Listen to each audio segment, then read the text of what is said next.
Welcome in, everybody.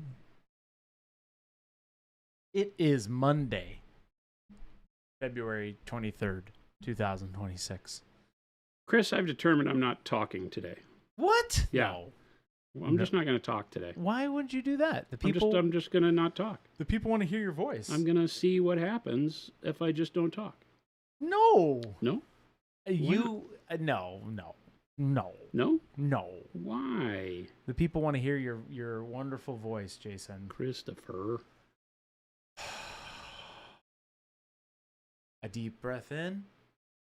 Deep breath out. Welcome in, Ross, Wolfen, Plum Crunchy. Chris, you're early. I am, yes. He forced me. He was in here going, all right, I'm going. I was like, it's not even time yet. We're here.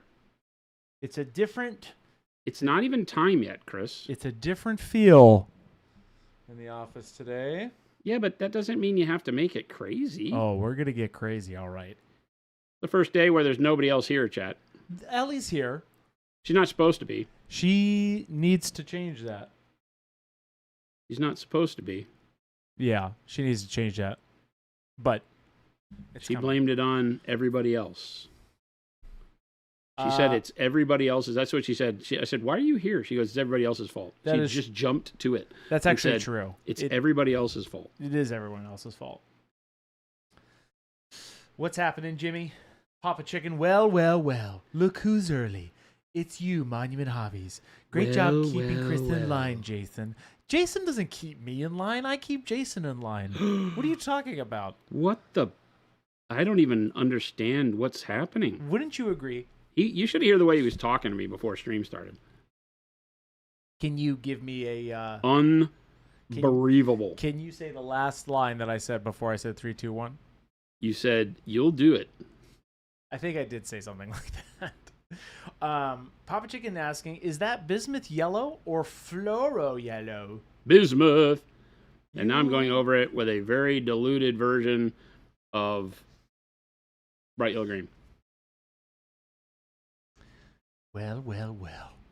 If it isn't my arch nemesis. Magic and prunes. Magic and prunes. Jason. Sir? You ever get in that mode like where you just want to clean stuff up? Yes. I feel that way about this whole building right now. Yeah. I just want to clean it. When you see how empty it is, I'm with you. Like I walked around and there's just like the leftovers of people's desks being moved out. Yeah. And I'm like, oh, that can't be that way. Even though there's no reason that it can't be that way, I'm like, oh, that's not right. Right. Even though we spend all of our time over here. That's why I just walked right past everything. I was like, I'm not even going to look at this. I'm not paying attention. Jason, that is why I cleaned this room up. Yeah. 100%. Because I'm like, you know what? I got an itch up my butt. Whoa, hey, that's what you go to the doctor for. There is an itch up your butt doctor, cleaning. Chris. And you should go see him. I need to get this building like rented or sold or something. Now it's more than ever. Because now it's empty. And now it really hurts because we pay for it every month. I'm laughing with you. No, and I'm not laughing at it. Oh, you're laughing at me. Red Faye, is the yellow dry yet? He painted that last Friday. That's why he's asking. I see you. Okay. That yellow took forever to dry. I'm sure. We put it on so wet, I just slopped it on. I'm kind of doing the same with the green, so I have another model we'll work on if this is the case. Yeah. I told Chris before stream started, he goes, are you going to paint the flames? I go, yes, I am, but the way I paint these at this scale is going to be a little tough because there's going to be so much material going on it that we need another model to focus on as stuff dries. So I have that. Yep. Command Tapple Jackson, thank you for that sub. Appreciate it. Commando says, got a question lined up right off the bat. Would applying your matte varnish over your pigment powder muck up the powder? Wanted to ask before I just go for it and ruin everything. Try it, test it so you can get it down. It's more a technique thing. The answer is no, it should not. If you have not done it a lot, right, and you put it on, like apply it with brush real thick and with a heavy brush stroke, you can move pigment for sure. So I've mentioned it before. One of the ways to do that is to kind of treat it like an iterative process. You're going to put some pigment on. You're then going to go over that pigment with varnish and then evaluate and see, because the pigment's always going to look like it has more on there than after you varnish it. Then varnish it, see how it looks, and then redo it as necessary. Hey, Retired 11B, thank you so much for that raid. Welcome in, Raiders. Hello. We're hanging out. We're painting. Doing some flames. Hello. Ross says, Jason, do you think I can get a Temu version of Eclectic Salmon using pale yellow in place of warm flesh? No. No. Because you're missing exactly what does the deal, which is the peachy nature of warm flesh, right? The pale yellow is going to give you more of a warm pinkish color. Yeah. So no, it needs to be a flesh tone. Could you get it with like tan flesh or peach flesh? Maybe. The tan flesh isn't going to be as yellow, but tan flesh in the red works really well too. The warm flesh is the best way to get that color. Okie dokie. So you kind of get, this is the base, obviously. Why don't you turn the airbrush compressor on? We'll just use cold air tactics. Oh, to hasten the process. We will hasten the process.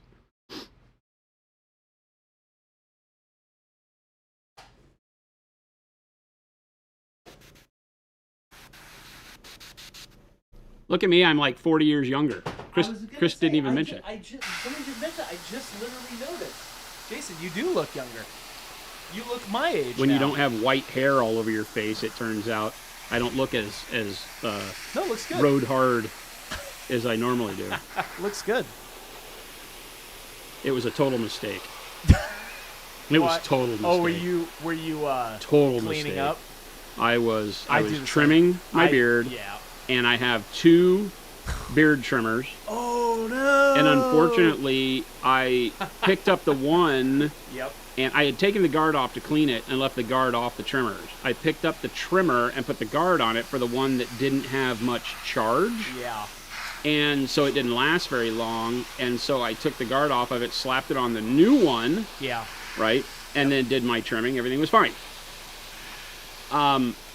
Then I brushed my teeth and the rest of my get ready in the morning stuff and came back and had like a stray hair, sticking off. And I was like, oh, I got to trim that one. And I went back and grabbed it.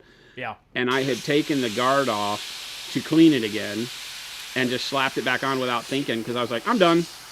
And then I put the guard on and didn't set it to a length, and I just picked it up, and it was randomly at 2, and it normally is at 8 on mine. There you go. And so at 2, you get this. And so I just said, well, guess I'm this now. Well, I walked out laughing, and Jen laughed, and the dogs laughed, and we all laughed, and I shot the toaster. You shot the toaster? That's that joke. You've heard that joke? Yeah. No, I haven't. What's that? And I shot the toaster. Been there, done that, says Brent. Yeah. Yo, you're telling me. It's just a thing. Wow. It's just a thing. It's horrible. It's a horrible thing, but it's a thing. All right, so now that dried that pretty quick. So can you remind me what this base color is for the flames? Bismuth yellow. Bismuth yellow. And then bright yellow green over that. Well, on a base of white, right? We did white primer. There was a little bit of undercoat from some of the purple and stuff that still sat on there. Yeah. But for the most part, that's what we had.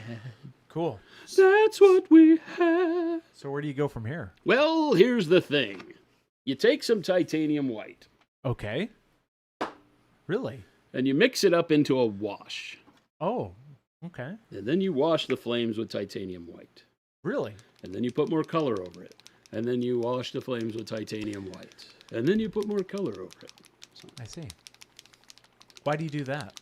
Well, because you're trying to brighten the inside. So where you would normally use a wash to darken the low spots, the flame is exactly the opposite. So now your wash has to be a bright color that goes in the recesses because that's where the flame is going to be brighter. Yeah. So we get a bright color by doing white, and then we paint whatever actual color we want over that. Because each layer, if you just keep putting colors over the top of one another, even a bright color over the top of this won't be as bright Yeah. Right. And so we do white, and then we lay in a color, and then feather that out. And now that we have the airbrush on, we'll do that. Okay. And then we'll put that color on, and then feather, and then color, and then color and feather, and 18 times later, Gotcha. we'll Now, have flames. Is there a reason why you're not using like a transparent white here? Not enough coverage. Not enough coverage. Yeah, we Okay. want more coverage. Hey, Lumberjack, 41 months, almost caught up with my age. Lumberjack, thank you so much for that sub. We appreciate you.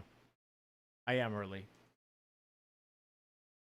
Wirehead Benjamin Button setting. Yes. Jason is got reverse Benjamin Button disease right now. No, I have regular Benjamin Button disease. That would be horrible. That would be horrible. What? To turn into a baby? Yeah, I guess so. Silly question to satisfy my stupid paint mind. How come the number of the amp colors skip some in the sequence? Is it messing with my head as I add them to the rack? Question mark. Bearded minis. I don't know what you're talking about.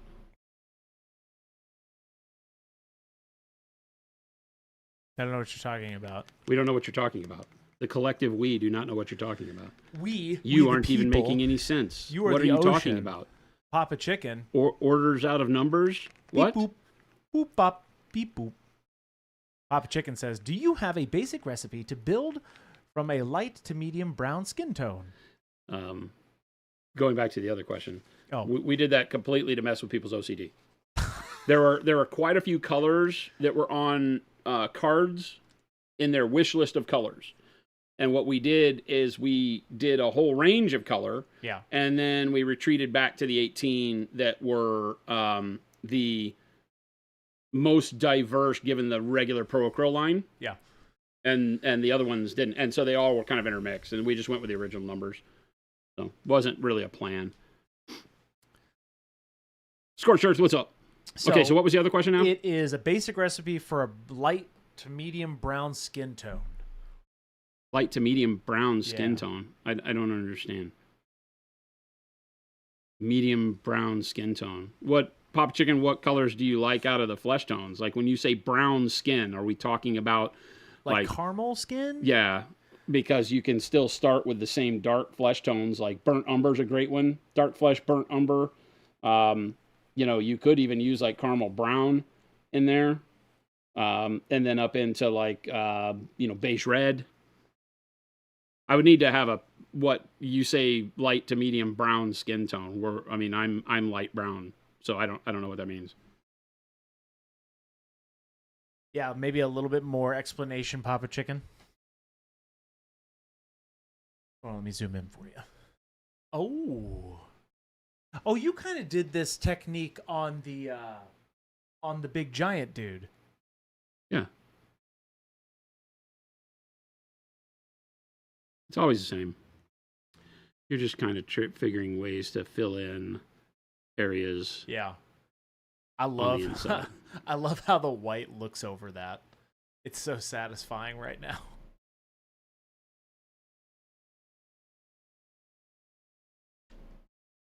Do you have any rhyme or reason you're doing right now? Just like looking for the low spots. The low spots? Yeah, just the low spots. The spots that would normally be deep shadow. You're having to brighten up. Papa Chicken says, like African skin tone, but palish, not super dark. Black, brown, and shadow flesh, and just keep adding more shadow flesh is great. I talk about that a lot when doing African flesh tones. Works a champ.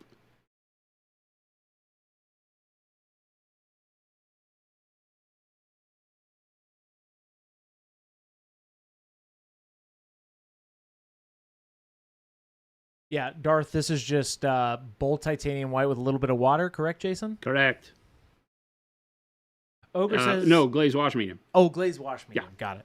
Ogre says, I just wanted to say thanks. I'm finally able to get a good glaze on my base coat, which allowed the undercoating to show through, and man, does that make an amazing difference. Awesome.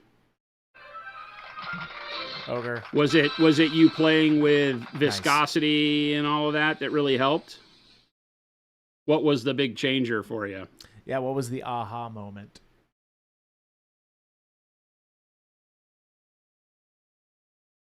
Ogre says yes. Cool. Nice.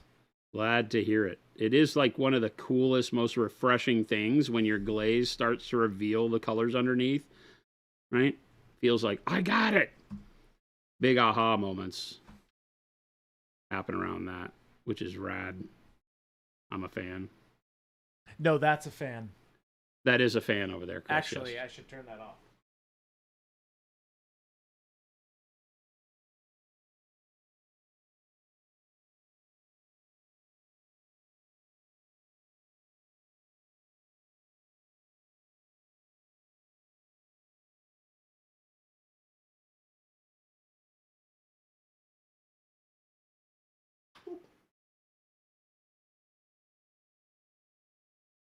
Back. Happy Monday, that Chai Cat. What's going on?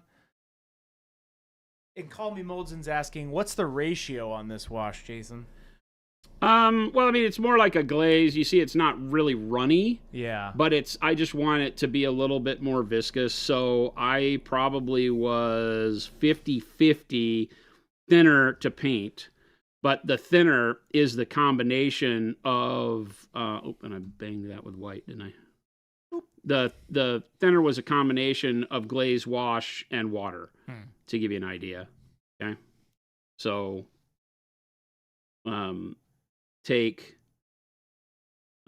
if I were going to do it by math, take like, if I was doing 4 drops of paint, then I would do 3 drops of glaze, wash, and 1 drop of water, so that it's 4-4, but paint the thinner. That make sense? Yeah. That way it sticks where you want it, but it still has an opacity, right? That lets the yellow show through. The greenish yellow will show through once it starts drying. You can see kind of in there.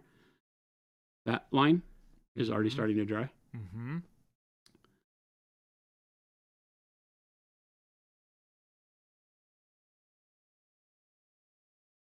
It's fluid enough to follow your brushstroke really easily. You don't have to try very hard to get nice fluid strokes. But not so fluid that it like gloms into low spots in a weird way and messes up the geometry of the model or runs all over the place real loose. Yeah. Which you've always got to watch out for. What's going on, KB? Hey, Shorties and Wad, welcome in.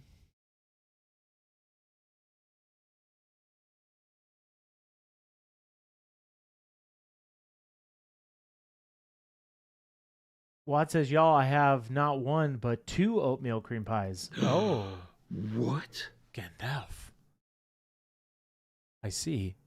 That sounds really good right now. So on the internet lately, it has been wanting to show me some crazy dude who has a lot of cattle. Okay. And the way he deals with bulls that are angry is he gives them oatmeal cream pies. Oh. Like the little Debbie ones. That's kind of fun. But then he's like, oh, so what happens when it doesn't work? And he has one video where the bull is still angry and giving him the side eye, like he's going to charge him. Yeah, and then he gives him another one? No, he calls another bull down. Uh-oh.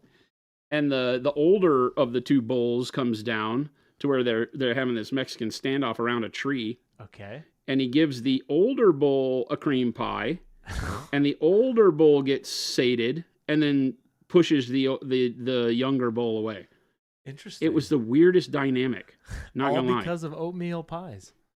Wow. I was like, this guy has his own like cow economy, like emotional economy running based off of Little Debbie's oatmeal cream pies, which I thought was genius. He's like, just the rattle of the packaging is usually enough to get him what he wants, but he does have to always give it to him. He can't hold out. It was the weirdest thing. Google Little Debbie's cows or something.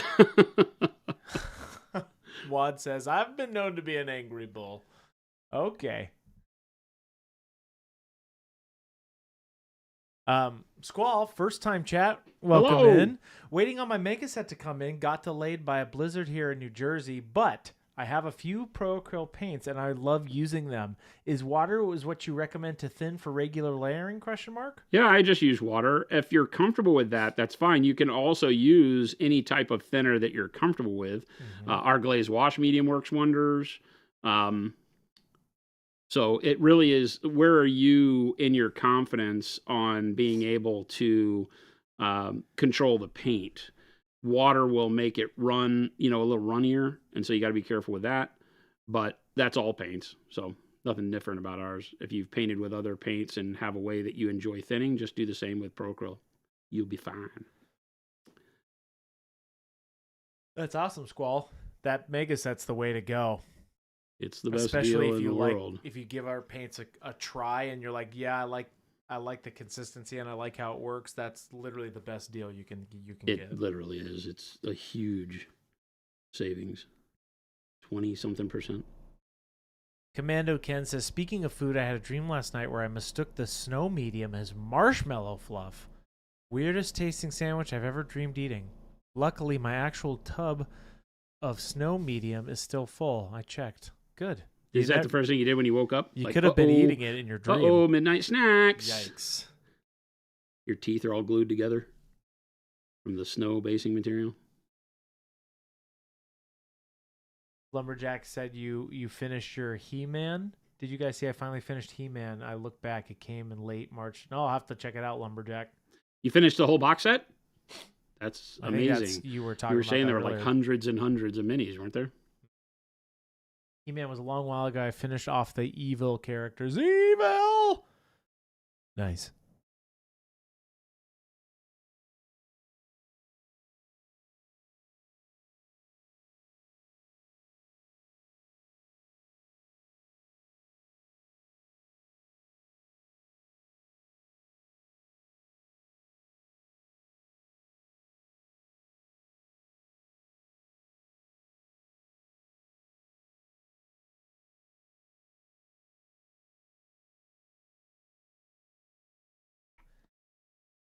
Hope everybody had a good weekend. I keep forgetting it's Monday.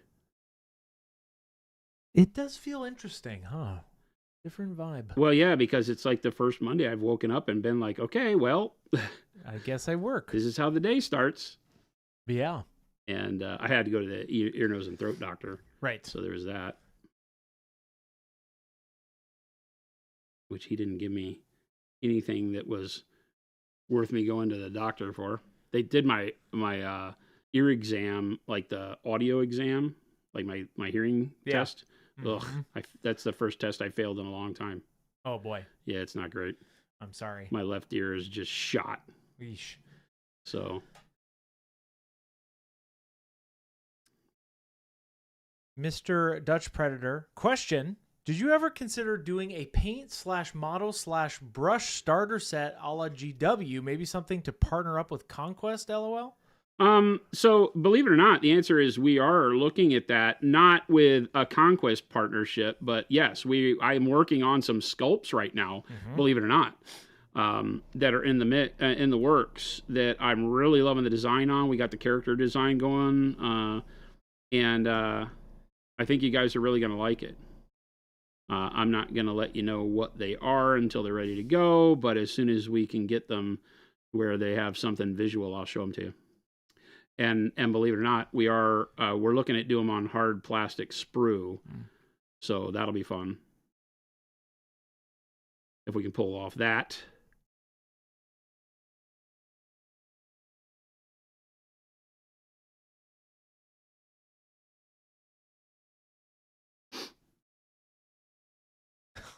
Mo says, Jason, get a bionic replacement. We have the technology. Well, it probably will be hearing aids for me here pretty soon. Scorcher says, the skin of this model looks so good. Thank you. It's just two colors, right? So far, it's just ultramarine blue and faded ultramarine. I didn't really go hog wild with it. Now, it does have the purple and the Payne's gray and bright jade undertones to it still a little bit, but it really is just the ultramarine and the faded ultramarine that you're seeing. Just keeping it really easy on this model, believe it or not. letting a lot of the weird usage of color pull the cool factor along with it. These are the things that suck. It's like up in here. This is why I always say painting with dark primer is the way to go, because if this were a shadow on a normal model, having a paint up in there would be a real nightmare. Mm-hmm. Wansling says, how do you decide where the white goes? Is it mostly in the recesses, but sometimes not? Yeah, in the recesses. And then where a recess like flows out onto a top. But all of this is really recesses. It's all like, the inside spots. Yeah. Right? And I'm trying to figure out, like, how do I make this the brightest area so that swarm of flame looks like, the deepest parts are the hottest. Yeah. And so that's kind of where we are right now. Because you kind of have to think of it outside in. Typically, your brain wants to go the other way. Yeah. Yeah. And so for me, one of the easiest ways to teach it is to do what we're doing here, which is paint it a solid color, then paint the insides in white. Right? Yeah. And if this were if this weren't a cylinder of flame like this, you can imagine like doing flame on a sword. You could hit it with more of a wash and let the flame just run into the recesses like you would a shade. This is a little bit different because you can't just slime the whole surface with white. You could, but it's going to look weird, right? You don't want to, I don't want to lighten the yellow-green that's on the tops here. Yeah. If I can avoid it, is what I'm saying. Yellow-green?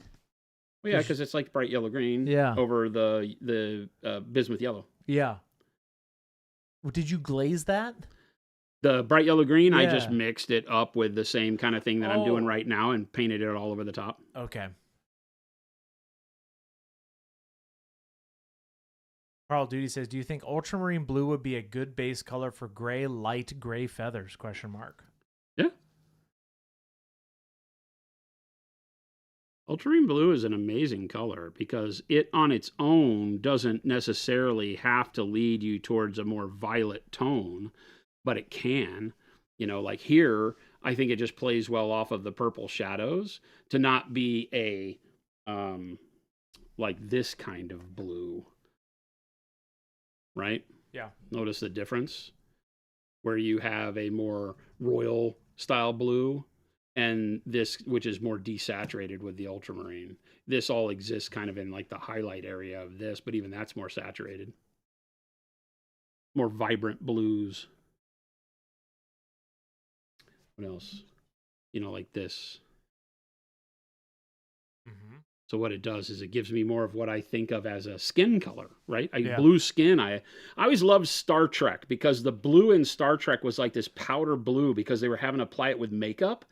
And they just couldn't get you like a real vibrant blue, I don't think. Or whatever they were doing for TV made it look like a powder blue. And that felt better as skin to me than something that looks painted on like the Blue Man Group. Yes. Right? Like Blue Man Group just looks like it's just painted on. It's paint. It's paint. And it's paint. Yeah. It doesn't look like life. This looks like it could be like a faded blue, like suntanned blue or whatever. What would happen to blue skin in the sun? Yeah. I don't know, but it wouldn't all be the same color. Right. So it doesn't look like a painted on suit is the thing you're trying to avoid.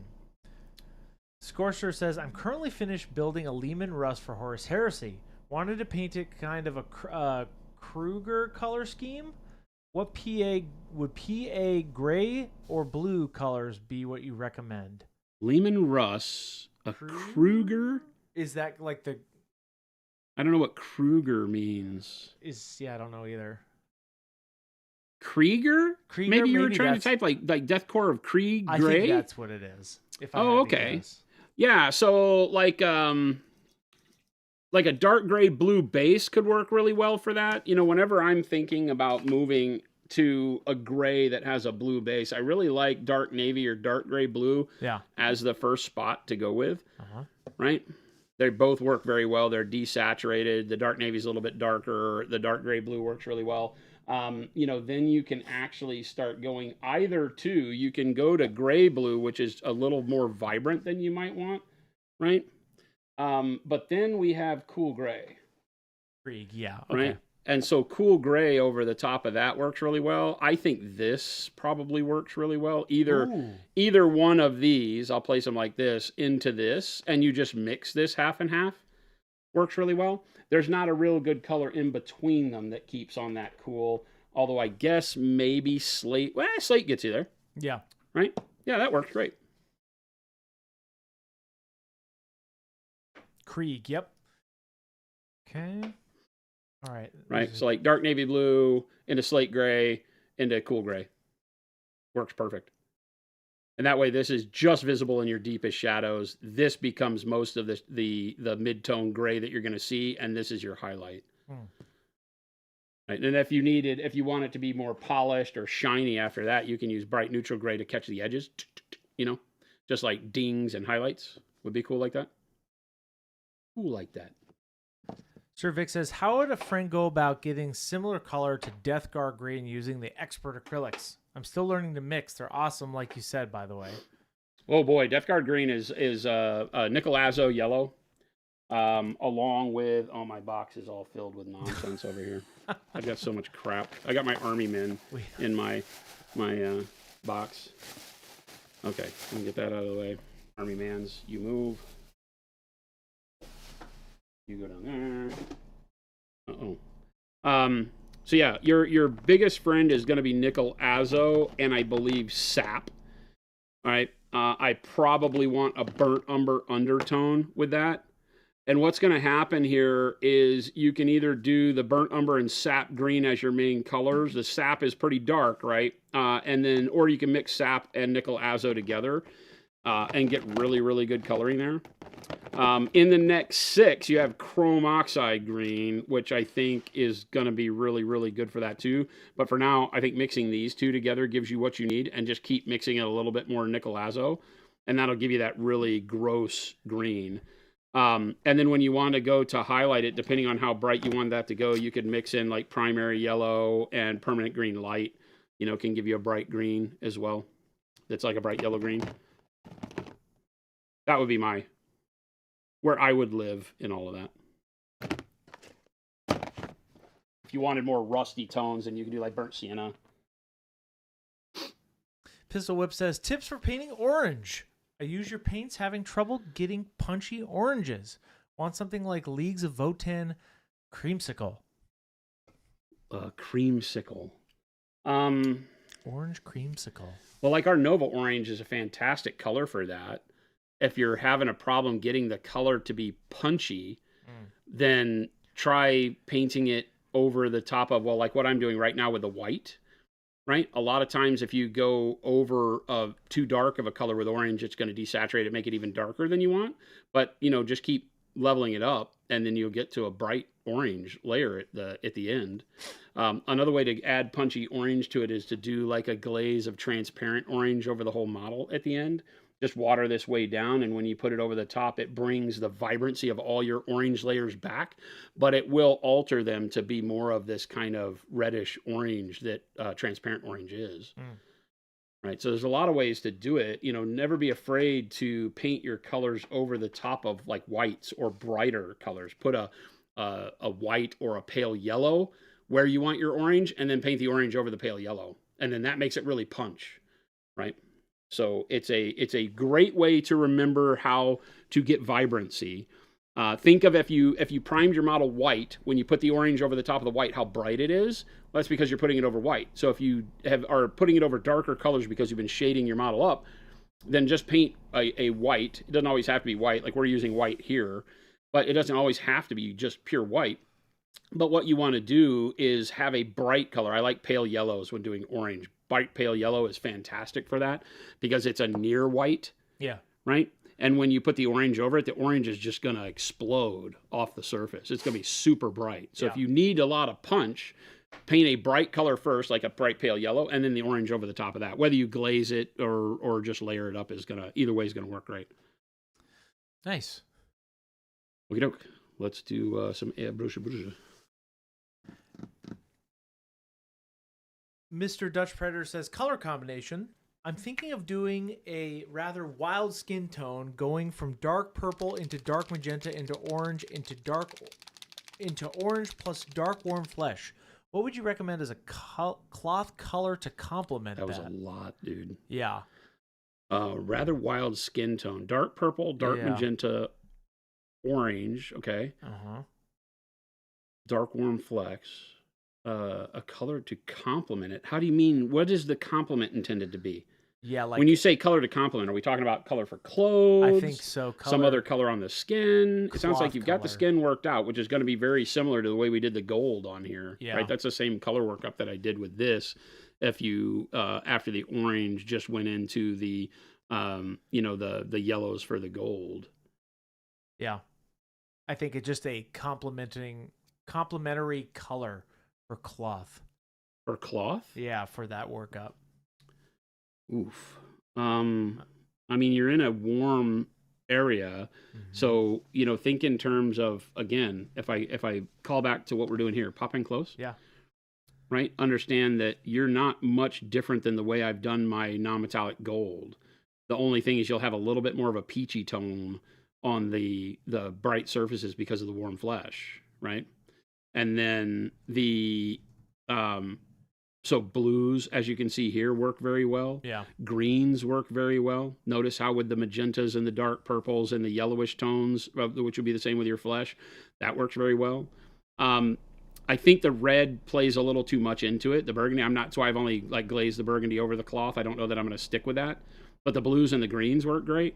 Also, purples would work good. You could go straight into just any of the colors that you used as undertones for that flesh could also work very well. So, yeah. Question: what are the use cases for expert acrylics? Are they good for glazing and / layering? They're great for everything. They are really good because they are kind of the font of origin for acrylics, right? They're undiluted, so they give you the ability to get, pure, unadulterated color. Yeah. Tons of pigment load, tons of vibrancy. So they're going to be you can back out. You're going to get tons of vibrancy out of them, so it makes it a little bit easier for some people to glaze with them because you don't have to thin them down as much. They already start, because they're single pigment colors in a lot of cases, they already start with a translucence to them, so kind of like transparent paints, whereas just a little bit of water on your brush will allow you to glaze very easily with them in 1 or 2 coats. So it helps a lot of people get used to that, but they layer great. I mean, we've painted entire models with them, right? We painted this whole guy. Right, so they give you very vibrant coloring. They allow you to do all sorts of playing around with color and blends, and still get tight textures with them because they can build up opacity as you need. So it really is up to you how you use them. They're a great complement to the normal range. A lot of times I will use our normal range for my base coats and then move into the expert acrylics if I want to do very thin layering or glazes, but still want a lot of punch out of my colors. Whereas normally if you take the liquid acrylic line and you glaze a lot with it, you lose some vibrancy. That's just the way an already diluted paint, when you dilute it further, is going to lose that. These being non-diluted, but having the transparency built into them, not all of them, white and black are obviously opaque, allows you to mess around with them a lot more, which is a lot of fun. Now, question, Jeff says, a lot of questions today. Question: painting a giant rat monster. Looking for an easy rat fur, rat tail, and skin. What would you do for a rat tail skin, Jason? Rat tail, like the pinkish? Yeah. Like raw? Yeah. Pinkish stuff? Oh, I don't know. I think that you're in that realm of magentas and flesh tones. Yeah. Right? So dark purple, magenta, or dark hot pink, dark magenta, and then into flesh tones like advanced flesh tone or shadow flesh mixed in, and just play with it, get the vibrancy you want on top. Ooh, so what's this mix up, Jason? This is just bismuth yellow and pale yellow. Okay. Again, thinning it out with water, see where I can get. That's still too opaque. The idea is to make it a little bit translucent. Oh, yeah. So the white has a bunch of punch. Oh, I see.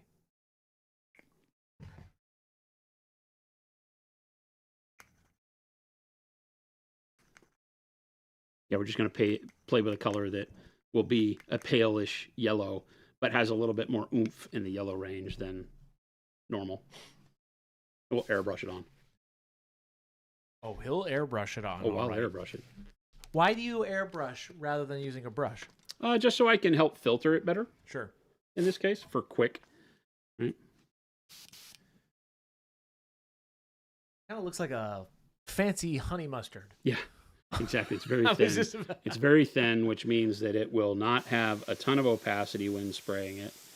Right? It'll let me add color like very quickly.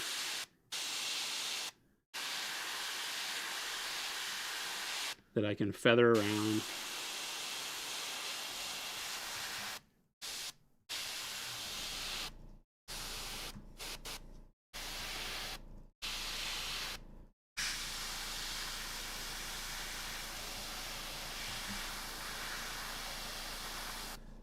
Yeah, Dijon. Ooh, that looks great. Got away from me.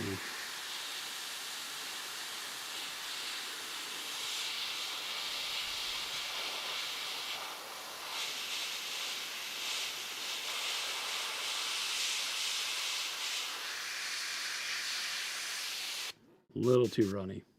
Get a little bit of spidering out of it. That's really nice.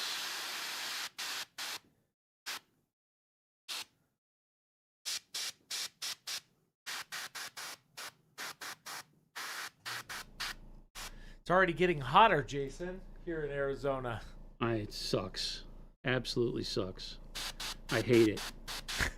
I'm wearing my hoodie in protest. I don't know if that'll help. It's not at all. Is it a mind over matter thing? Yes. See, remember what I was saying last year? If you just think it's cold, it'll get cold, you know? It's my hope. Burr. Ooh. I'm really not liking this that we get. I was talking to Jen about it. It's like, it's well, I think we talked about it last week on stream. It's not necessarily that this is bad weather. This is great weather. Like, people would die to have this weather. Yeah. But we're like, I would really like for it to stay cold a little while longer. Or at least, yeah, let us enjoy that temperature when it's in like the 60s in the day. Mr. Dan, we'll get here to your question here in a little bit. I'll have Jason read this one because it's a little bit longer. Once he's done with this layer, we'll get to it.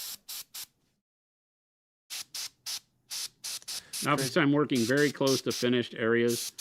So I want to make sure I'm not getting overspray on stuff. So I will get in super, super tight, you know, a quarter of an inch away from the model. And then I'm just kind of very quickly pulsing the trigger.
That's pretty good. Looks great.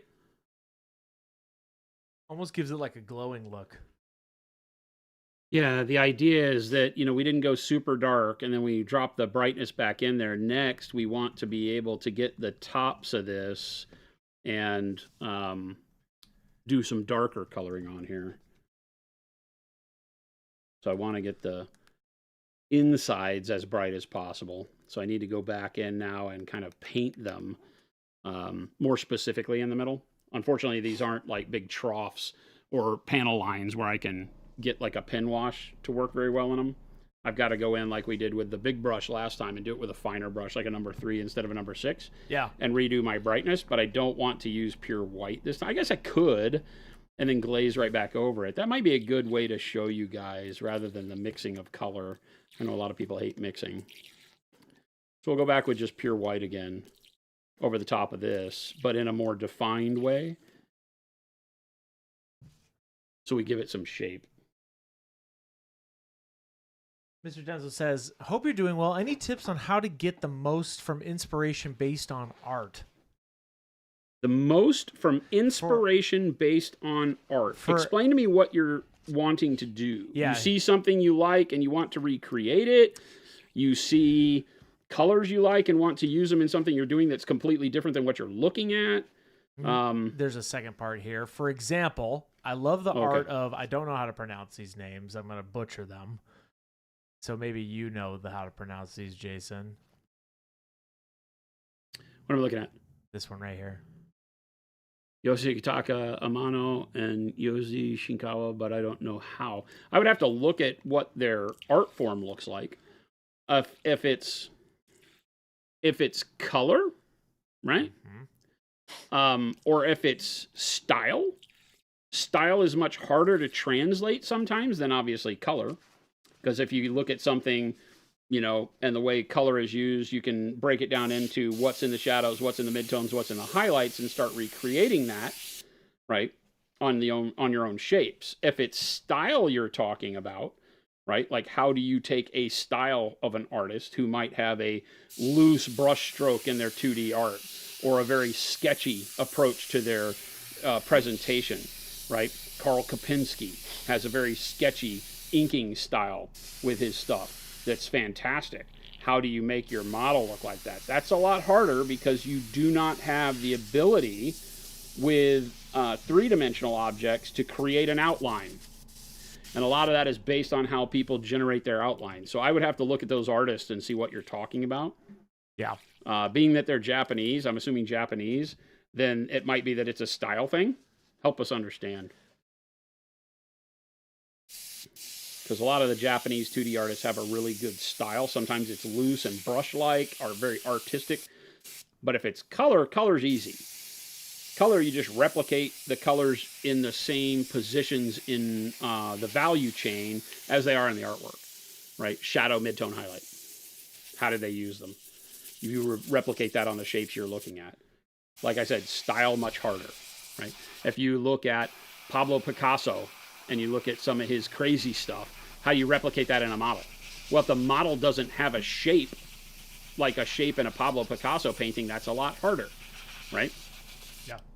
So you're fighting the fact that you don't have an outline. You do not have the ability to tell a story. You see the comic book painting style artists that will go and try to give the idea of comic book nature by putting black lines all over everything on their model. That's very hard, and I don't believe it ever looks very good. It can look okay, but it won't ever look very good because you do not have a boundary outline for your model to pull from. All 2D art requires the outside of the model, whether it's outlined or not. In some cases, you only have outlining on the inside and the outside has no outline. That has a very cool style to it. That's very difficult to recreate in a model because all of your lines wrap around a 3D surface. So you don't have a border for where your image has an edge because it's three-dimensional. So that's very tough. Interesting. Yeah, Mr. Danzel says, I love the sketchy style, but I'm thinking it's impossible to do. I have no idea how I could even approach it. Well, maybe not impossible, but you will have to understand that by taking a loose and sketchy approach to painting, it can become very painterly. It may not match, except for the stuff that's inside the outline of the art you're looking at. So look at the way they use color inside the outline. Now, if it's a Japanese artist that only does like manga that's black and white, you're screwed because you don't have really a good way to replace that with color unless you were to do everything in black and white painting, which is very difficult to pull off, right? But it's not impossible. But if they use color, then look at the way they apply color on the 2D format, right? Because, you know, you might have... again, I'm breaking down this Japanese style to a very fundamental state, but you might have something that feels a lot more calligraphic, right? So you have like an outline and a sketchy outline of something with a lot of motion to it, and then like swipes of color through things that sometimes bleed outside the edge of the black outline. You might have like a red banner that's waving, and so the sketchy red banner is done in black ink, and the red for the banner is kind of just swiped on there, and the red may extend outside in a very defined way to show motion of the banner waving. How can you do that in your artwork? Again, I think it's more about saying what is it that you're visualizing. It's the fact that the red is not held to fine boundaries. It's not blended perfectly, and then recreate that on a three-dimensional shape as best you can with rougher, open-ended brush strokes, things like that. I'm trying to think of what we have that might show a little bit of that, like this guy, Cosmo, right? So something like this is based off of 2D art, where the color style that you'll see if you punch in is less about blends and more about the rough nature of it. And so we sketch this guy out in like an hour, right? And you'll notice that it's very, very rough in how the color splotches around. And on the banner, it's done very quick brush strokes, which gives it almost not an insane, but it seems kind of schizophrenic almost in the way some of the colors vibrate around, because you go from the bright yellow to an orange to the jade to dark blue to the orange to the bright yellow, and it just doesn't always seem like there's a rhyme or reason to why it's doing, but it works. And so you can recreate that on a model, as opposed to, like what we're working on. You paint something with smooth blends and well-defined edges.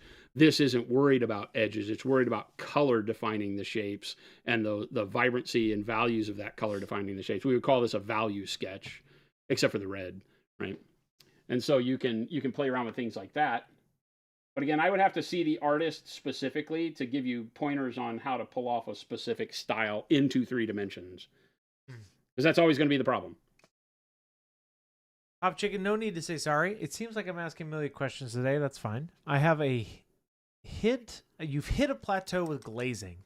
I can get so close to having the blend be flawless, but hit a point where I just end up moving around where the blend seam, in quotes, is. I can't quite get the seam to fully disappear. How do you fix that? Help me understand what you're glazing.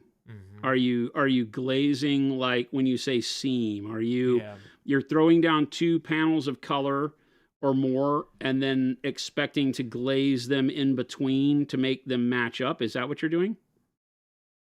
Because you say there's a seam. Kind of like like when you're glazing where the glaze ends and where the glaze isn't. Like too much glazing.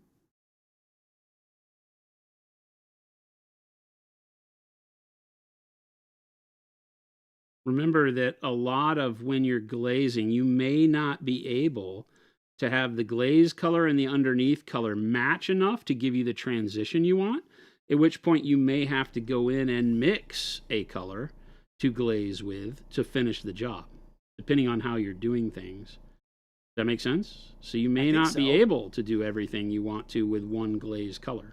You may have to go in and mix a color to glaze with, because if you find that your glaze color isn't transitioning into your shadows well enough, you might have to mix what you're glazing over into your glaze color, like the shadow color, into your glaze color, and then glaze that edge. Does that make sense?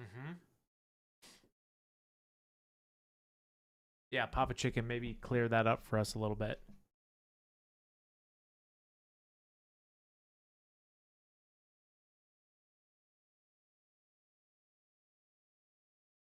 Ghost Bev was asking earlier about how to keep your glass palette, like how you keep it from drying out so much. And the short answer is using less paint too, correct? Well, yeah, I always say, put less paint out more often is the first rule of any palette. Forget wet, dry, or whatever. Stop putting out so much paint. Typically, I see people put out way too much paint and spread it way too thin on the palette surface. You have to be careful with that, especially on a dry palette like my glass palette. I can't spread the paint out, and that's a I'll call it a YouTube problem.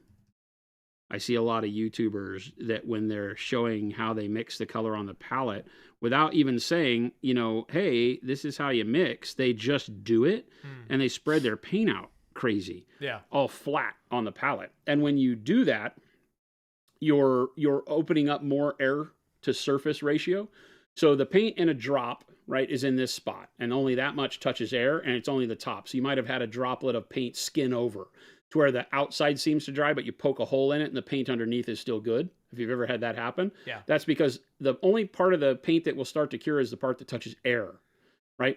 So as you take that droplet and you squidge it out all over your palette to mix your colors, now you have this much touching air and it all dries and there's no inside to go get. So keep your paint in a droplet, just pull a little bit away from the side of your droplet to mix.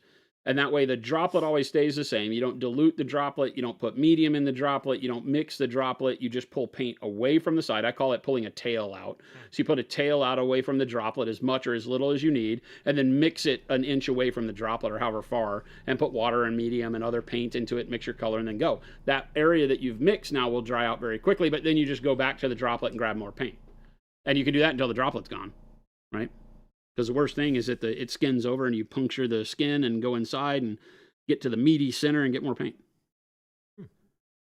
Going back to Papa Chicken's question. Yeah, blending different colors together with glazing as the last step, neaten up the border. To neaten up the border. I keep going back and forth between color A and B, but never get the blend fully clean.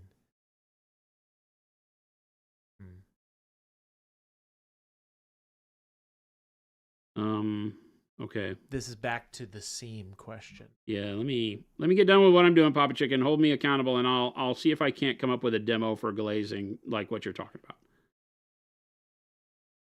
Now, did he answer? Is what we're talking about? Yeah. That we are painting two colors in opaque panels and blending them, or are we glazing two colors together? That's a difference. Yeah, blending different colors together with glazing as the last step to neaten up the border. I keep going back and forth between color A and B, but right. never. Okay, so you've blended the color in opaque form. We'll call it opaque. It may not be opaque, but you've used a more opaque blending method, and then you're going back and glazing where it didn't give you the blend you wanted, kind of a thing, is what I'm hearing. This is, I'm hoping I can get to that today. That's a great question. But I got a lot of flame I got to paint, so give me a minute.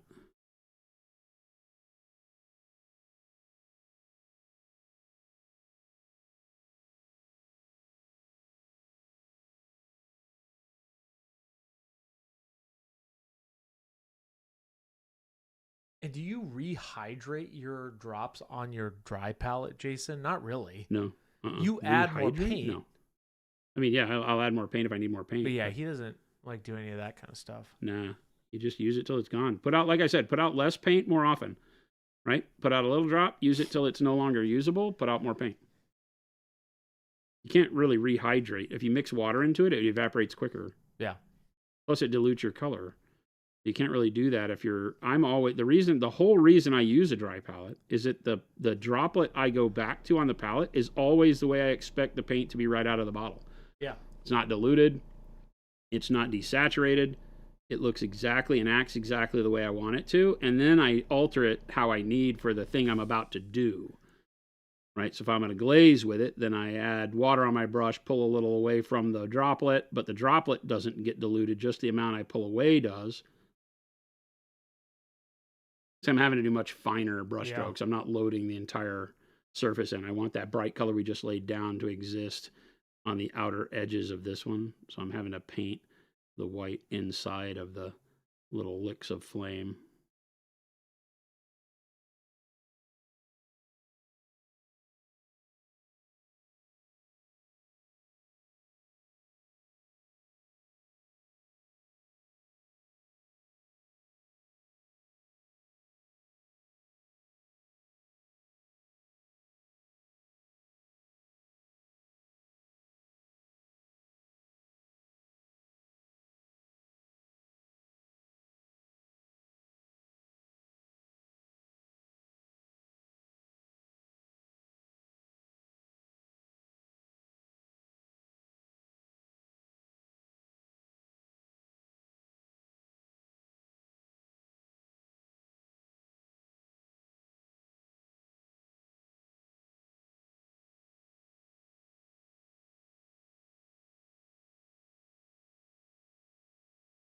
What are you over there typing? No, I was responding to K Shorty's. If you're looking essentially for a store, have them call us directly. You can even have them email us at support@monumenthobbies.com, and we will get them connected. 100%. There was a couple questions about that, so I was just answering it that way. I think that means he really, really likes you. No, I just want to say that Jade Paint, where's Ogre's question? I just want to say that Jade Paint hates me. Every time I shake and open it explodes no matter whatever I crack it or not. Ogre, I don't know how to help you there. Maybe shake it a little less aggressively? Yeah. Well, Ogre, I don't know what you're doing, but I mean. Could be. Could be a lot of shaking going on.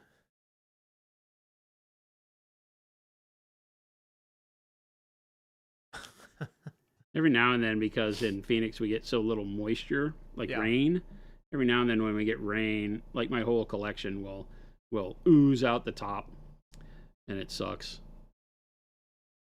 But that's the price you pay for sealed paint. We get people that bitch about it all the time, but I'm like, well, I could not seal the paint, and then it would last about as long as all our competitors' paints last. Yeah. I have paints that I bought originally a couple years ago when I first got into Pro-Crow, and they still are great. Yeah, I would rather not. We are in Arizona, so we can attest to anything that dries up. So yeah, the seal is the way to go. The ultimate test is that I've had all of the other brands on the planet fail me when I needed them most.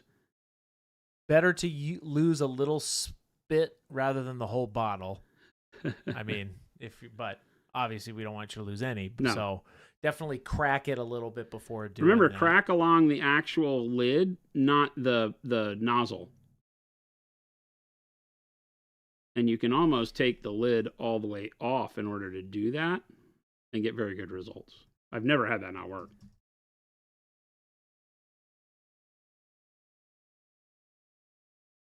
Joel Bees says, hey, had not a question but a comment. I can't help but notice how much you thoroughly enjoy teaching the process of painting and all of its techniques. 100%. I don't think there's ever been a question left unanswered, except for, I'm just going to claim there when I miss one. And I want to say, or when there's 1,000 at once. And I wanted to say thank you for taking the time. It can be hard to find people so willing to teach sometimes. Thank you, and kudos to you both. Hey, we appreciate that. Hey, you know what? Thank you for tuning in and having great questions. Because there's no questions to even worry about without you guys wanting to really get, the understanding of painting down. And that's what gets me going, is that there are people out there like yourselves who really are trying to figure out, like, hey, why am I struggling with this? Hey, I really want to make this happen, but it's just not working the way I see it on your videos. And I feel like, and this is kind of a, I don't know, is it an altruistic comment? I believe that art suffers when it's locked behind a paywall. And, so my whole goal all along with the stream has been that, listen, I want you to be able to get good answers. I don't know that I'm always going to have the answer you like or the answer that fits your painting style. I'm not going to know everything because there's as many ways for painting as there are painters. Yeah. And there's a lot of things I don't do. But overall, I'm just happy that you guys and gals watch and ask, and hopefully you're taking the answers I give you and going and exploring them in a way that helps you out, get you having more fun painting, because that's the ultimate goal here. I always say it, and it's the God's honest truth, is that if I help one person enjoy painting and it does for them what it's done for me in my life, that's a win, 100%. So thank you, and keep them coming. I might always have a good answer. I can probably guarantee I don't always have a good answer.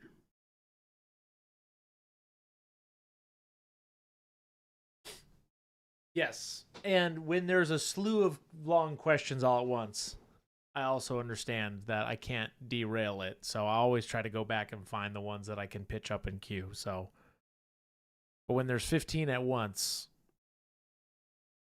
Yeah, and we always say it at the end of the show. If we miss a question, it isn't because we didn't want to answer it. It's just because we were engaged in something else. Jason goes, that train rolls, man. He just will roll. Sometimes you got to let the train roll. But it's in my mind right now as I'm painting these flames. We got to talk about glazing. And I'll show you some ways to do it that might help you understand what you're missing. I think it was Pop Chicken that was asking. Yeah. And again, you know, it's all technique, but understanding what you're trying to accomplish is the biggest part of every technique. Like, what are you really trying to do? Once you get a handle on that and you say, okay, well, in order to do that, I have to do X. I need to pay attention to Y. Those are the things that a lot of our brains just aren't trained, you know, as we attack Space Marines for the first time. It's just not where your brain sits. You know, you're not like, I just want to play with cool Space Marines. You're not thinking about the mathematics of light and, you know, what you need to do to make that reflection on that shoulder pad look right, or how to paint, you know, 5 o'clock shadow on a face. And then it can be frustrating because you're like, I just want it to look like the video.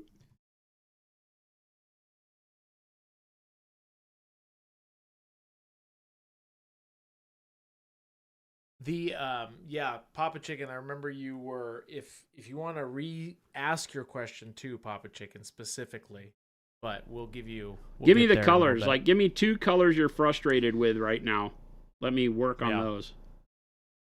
Because I'm gonna take 2 colors and blend them for you. So it'll help me if you give me an idea of what those colors are that you're struggling with.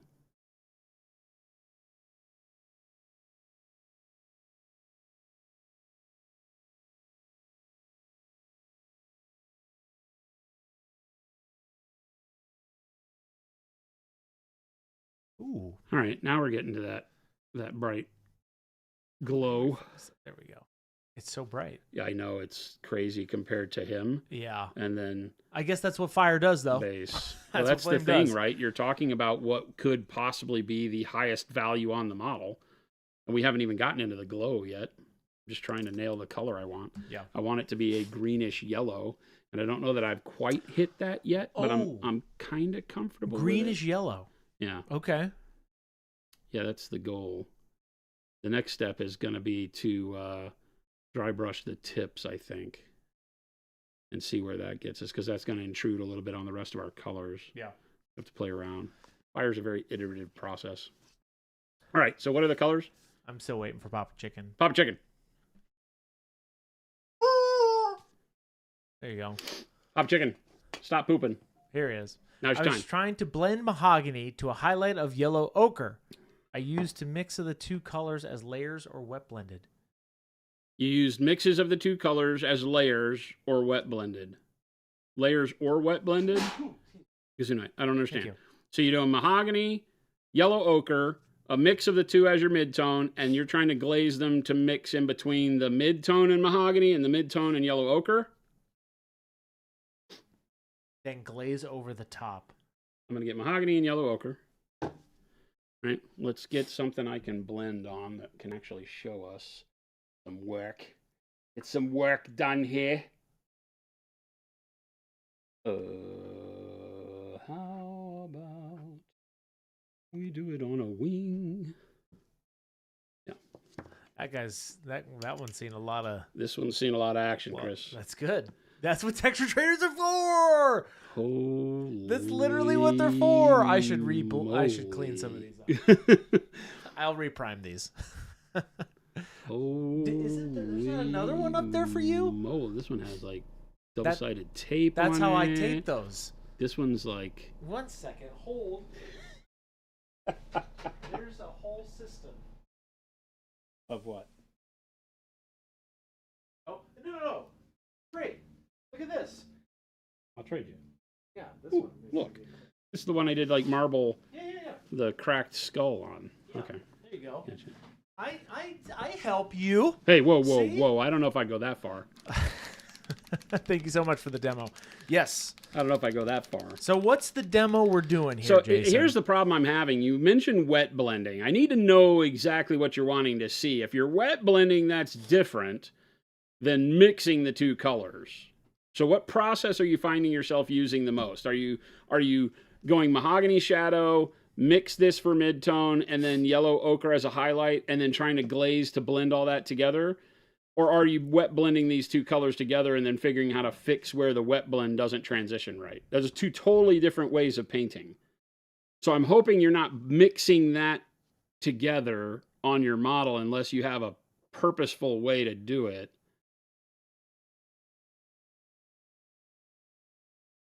Papa Chicken, be ready. Stay short and nice. No, Mo, like I said. He says out of all the streams he's watching right now, this is his favorite. That's what he just said. You're saying that you tried both methods to try to get a competition level blend, still ended up at the glaze and getting stuck. Okay. All right. Okay. Maybe I have time to do both. Let's play. Let's play, chat. Mahogany, this will help everybody. Because in blending in general, one of the biggest problems that people have that can cause a little bit of anxiety on their own models is that their blends don't look as well as they think they should, right? Just don't look good. And first things first, they don't have to, right? Competition level pieces don't have to have smooth blends. Just get that out of your head. They have to have intent behind how the colors are applied. Think in that term, right? You can win a competition with no blends if you have intent in the way you put your colors together and it looks good at the end. It has great value, great light, great storytelling. Then I don't think you have to blend at all.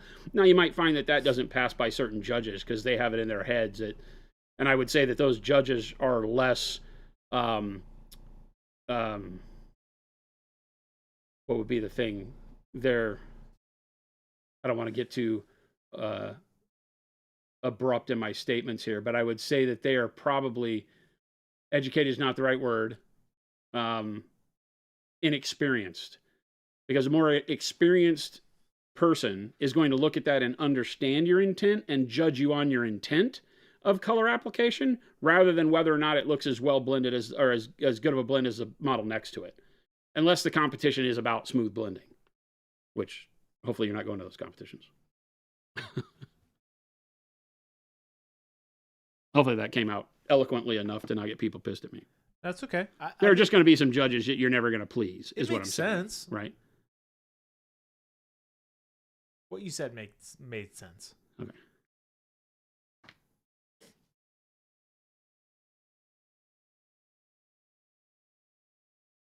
I'm going to do a quick base coat here.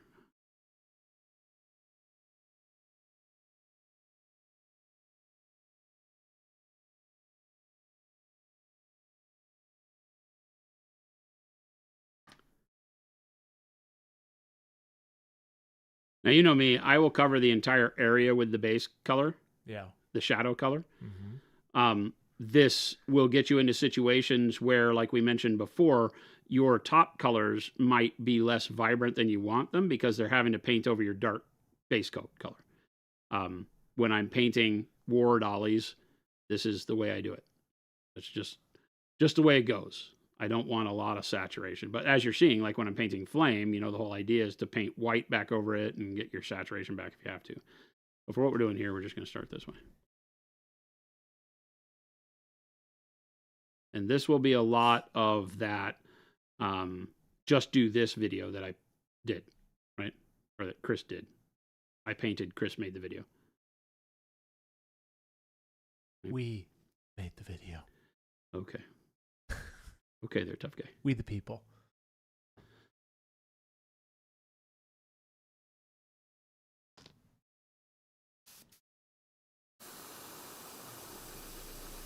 Hey, nothing like a little cool air.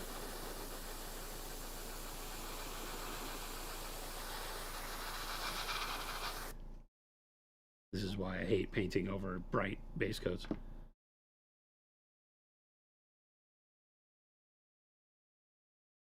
Chris will get more black primed texture traders. Note for Chris. These were for the new paints that you did this, I think. I think so. That's his story and he's sticking to it. Yeah, I'm going to give him an out here, Jack. Great. I'm going to say, you know what? These were primed. I understand, Chris, because these were primed for testing the new paint. Yes. Yes. So I totally understand why these suck. That's okay. Yes. I do need to take some time to reprime. Some of these models are getting to the point where they've got too much buildup to be very useful anymore. I've got because we've been slapping paint on them like it was going out of style. I've got some other texture trainers that are not like, got some other I can do. That should be a good coat. I can give you some framables to test too. There's options. Do we have factory seconds on the framables? I don't want to take sellable ones. Not many, no. They've created such a good way to do the resin that it's almost like we don't have a whole lot of fallout. We have some on the texture trainers. I have factory seconds of this texture trainers. That's fine. Yeah. But the 3D printing always is a pain in the ass. But all right, so the thing I'm going to do here is kind of like a glaze first coat, right? So, wanting to be able to see through it a bit, right? So a little bit of moisture on the brush, and I'll just do this half and half blended up the surface. I'm not going to worry about the shape of the model much here. Okay. So the first thing we want to do is just kind of start pulling our color towards where we want it. Again, brushstroke is imperative. Make sure my brushstroke is going where I want to dump off the yellow ochre the most.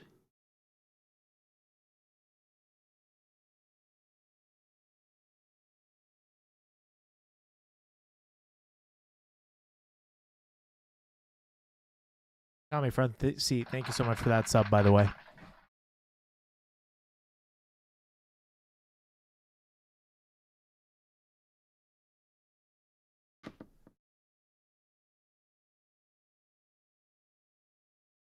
I'm too wet. Too wet.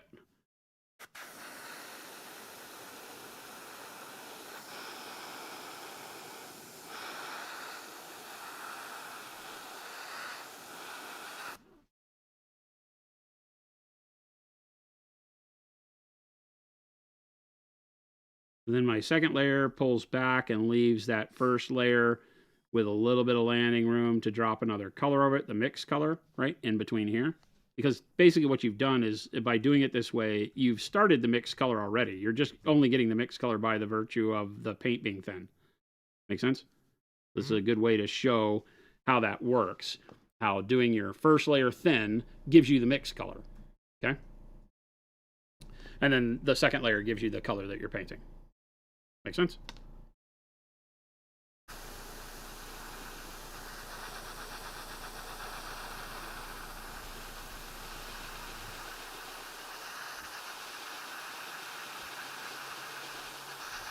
It makes me realize how little we ever focus on just one area of a model when I do this, because I have to do stuff like dry the paint in between, right? Yeah. We're constantly, right now I'm going to draw back just a little bit more.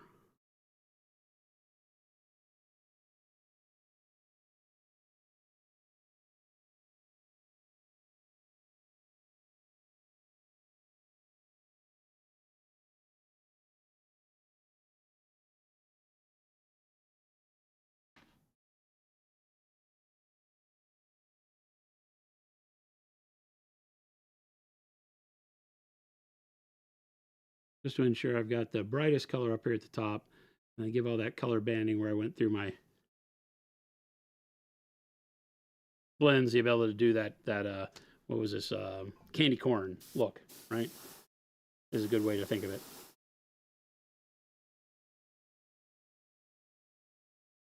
And this is a real good way for you to see that when painting with, just a little bit of moisture, you can get what looks like 1, 2, 3, 4 colors out of 2, right?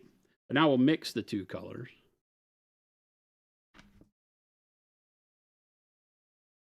Get that in between. Or maybe if you're doing competition, you probably should go into not 50-50, you should go into 75-25. Something like that. Right? And that's what we're going to want to put in between these. Well, we're going to keep the same direction going here. And that's what we're going to do between our mahogany and this layer of paint that we have here that was that first layer of yellow ochre. Again, I'm just using big fat strokes.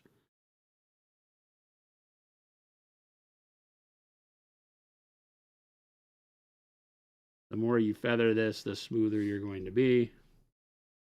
But this will get across what you're trying to do. Okay. See how we're already getting rid of that blend? Uh-huh. Now I'm going to dry this.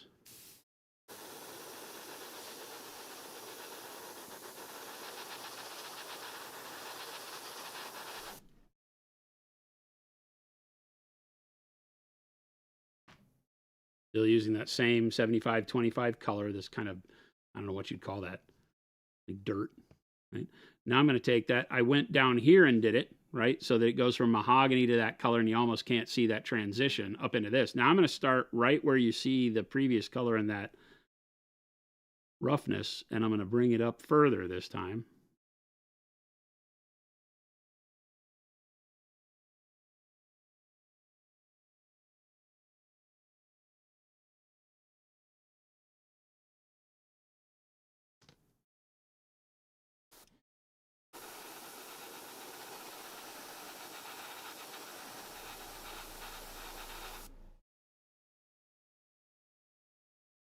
Now we'll mix more of a 50-50. You want more of the yellow ochre now, because we're going towards where the yellow ochre is. Again, brush load of water is all I'm really doing here. Make sure it's fairly thin. Feels good. Get most of the material off. As you know, when you're glazing, make sure most of your material comes off. And then again, I'm going to retreat back down into my previous color a little bit. Bring that up.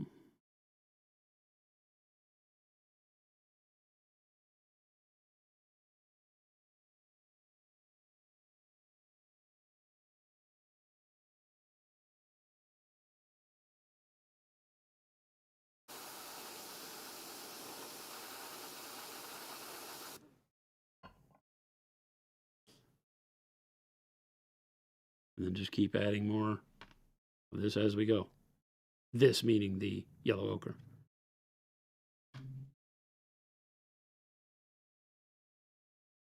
Now we're brighter.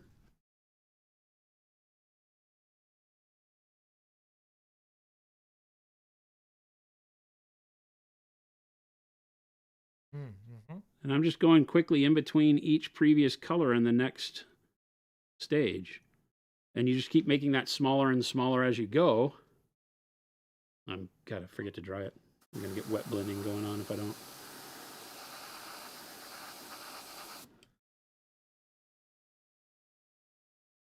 Until right now, we're almost up to just pure yellow ochre. So I can just take the yellow ochre almost 100% and be like that. Use this fat ass brush, so I got paint all the way up to my elbows now. Right. And then again, right, just from that where that last brush stroke stopped, and just right across there into the top. And on this one, since it's just yellow ochre, I can take it all the way to the top if I want to. Right.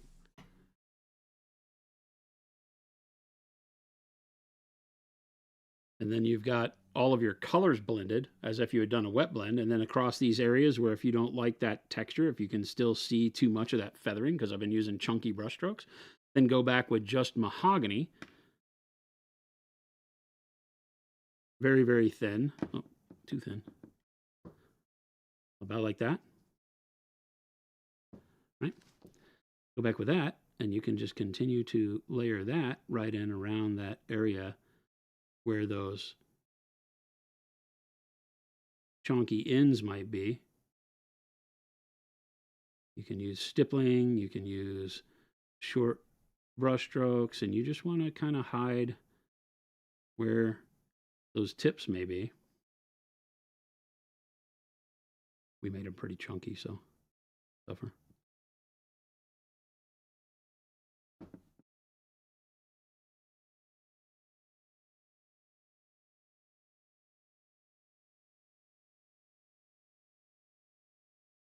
And you just have to refine that edge. Keep going over it again and again and again and again and again, whether it's with the blended color or with one of the primary colors that you used.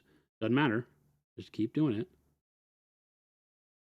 Building up color over the area that you're not happy with the way it looks. If you do big, broad strokes, and if I were to take this mahogany and drag it all the way up here, I'm probably not going to be happy with that.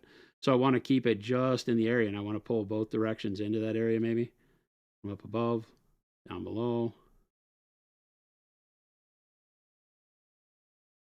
Back this way.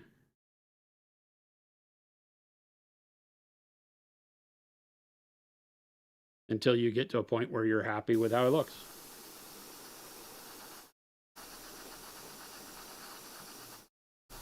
And depending, like if you have an airbrush, this is one of the easiest things in the world to do, is to go back with your airbrush and do your final blend, which is what a lot of your high-end like Spaniard painters do, is they go back with an airbrush and do this with a feathering at the end that would blend all this together, right?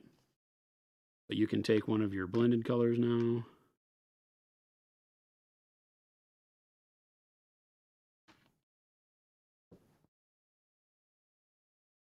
It's kind of that mid-tone color right in here.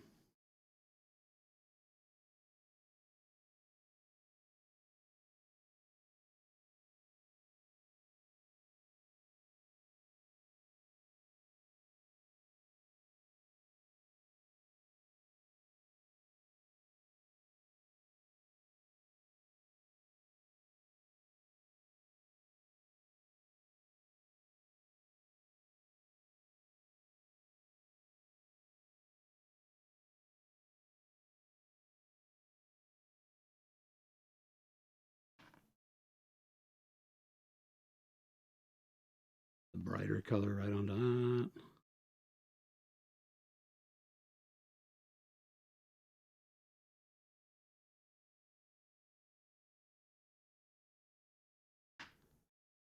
And just keep chasing that brighter color. I'm all the way up here. I'm probably mixing paint on my hand. I'm going so fast. Until you're right at your brightest up at the top. And that's almost gotten rid of all of the banding that was up here. So just keep working it back and forth like that.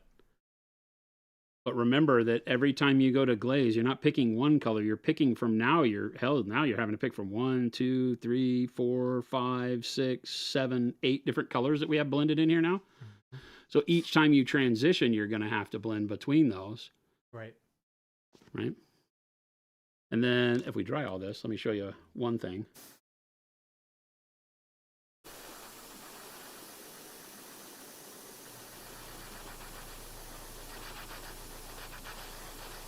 You can pick one direction or the other. Let's say you wanted this to be darker, right? Pick the mahogany and get it to where it's about as thin as you can imagine, right? And then glaze the whole thing.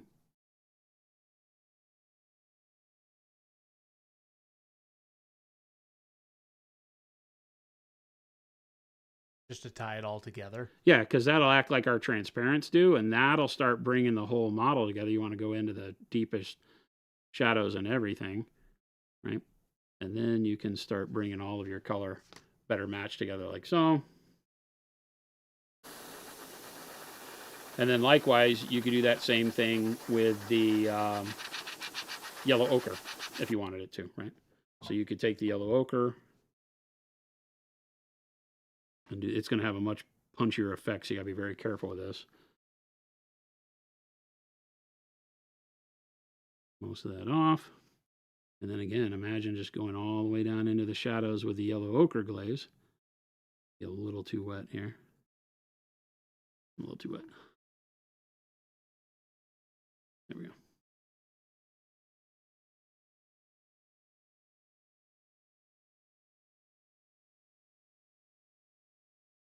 And do it back over the top of all of that substrate too.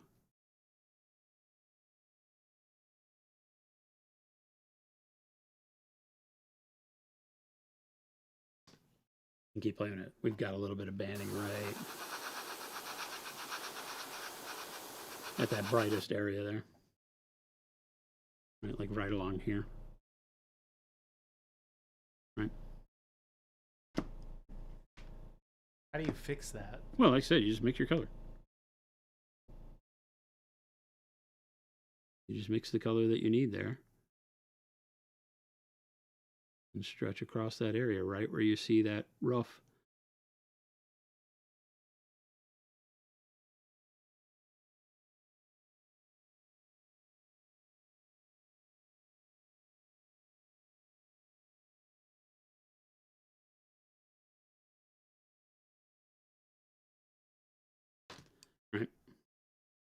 Just keep doing it. Depending on how smooth you want it. You could be doing this for hours on every area. When do you know when to stop? It's just personal preference at that point, yeah? Yeah, I mean, like I said, we did this with big chunky brush strokes to give you the idea. Yeah. Now, if you were to go through and wet blend this, right? So we take a lot of, I'm just going to do it on this section of the wing here. This is a big flap of wing on this one.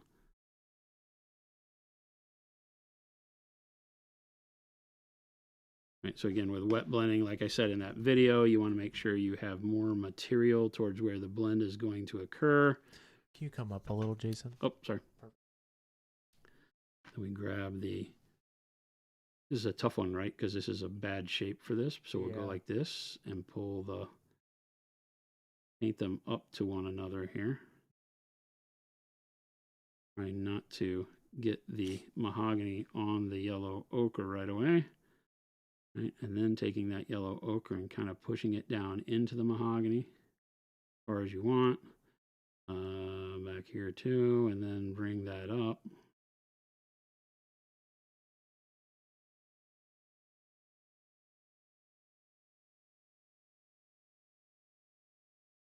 Down.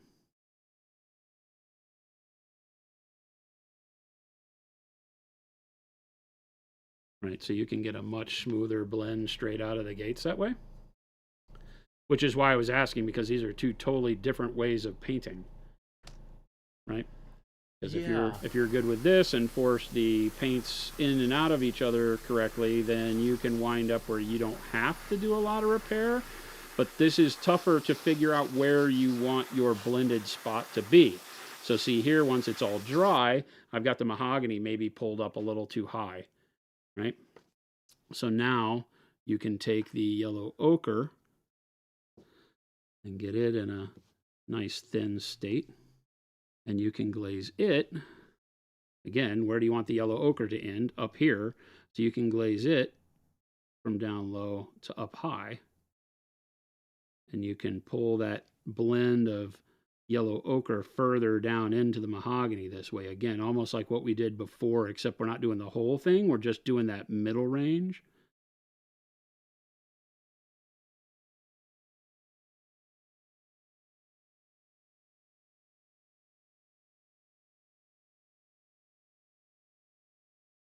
And that pulls the yellow ochre blend down a little bit.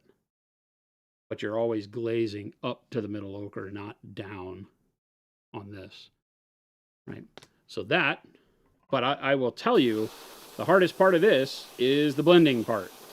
Because you see how this was not a big open shape. This was a weird, bat shape. And so how are you going to, you have to get really good to determine, I want the yellow to come down to here and start blending from here to here, right? And then the mahogany back the other way. You've got to pick where you want that color banding to be and get really good at applying it that way so that you can make it work where you want. Otherwise, you're putting too much paint on to continue to reblend it to force it back and forth when you're just doing two quick colors like that. But that, yeah, my yellow comes down a little bit further over here. Blending. And you can play with this stuff all day long.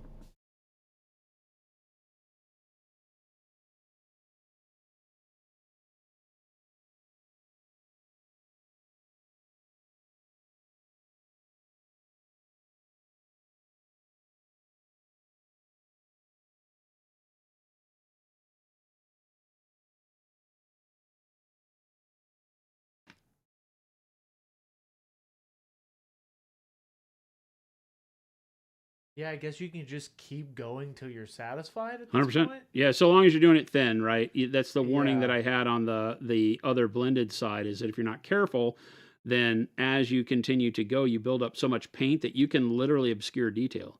You can start to fill your model up too much and start getting brush texture, especially with wet blending, because a lot of people, right? You need a lot of material to be able to blend like that, right?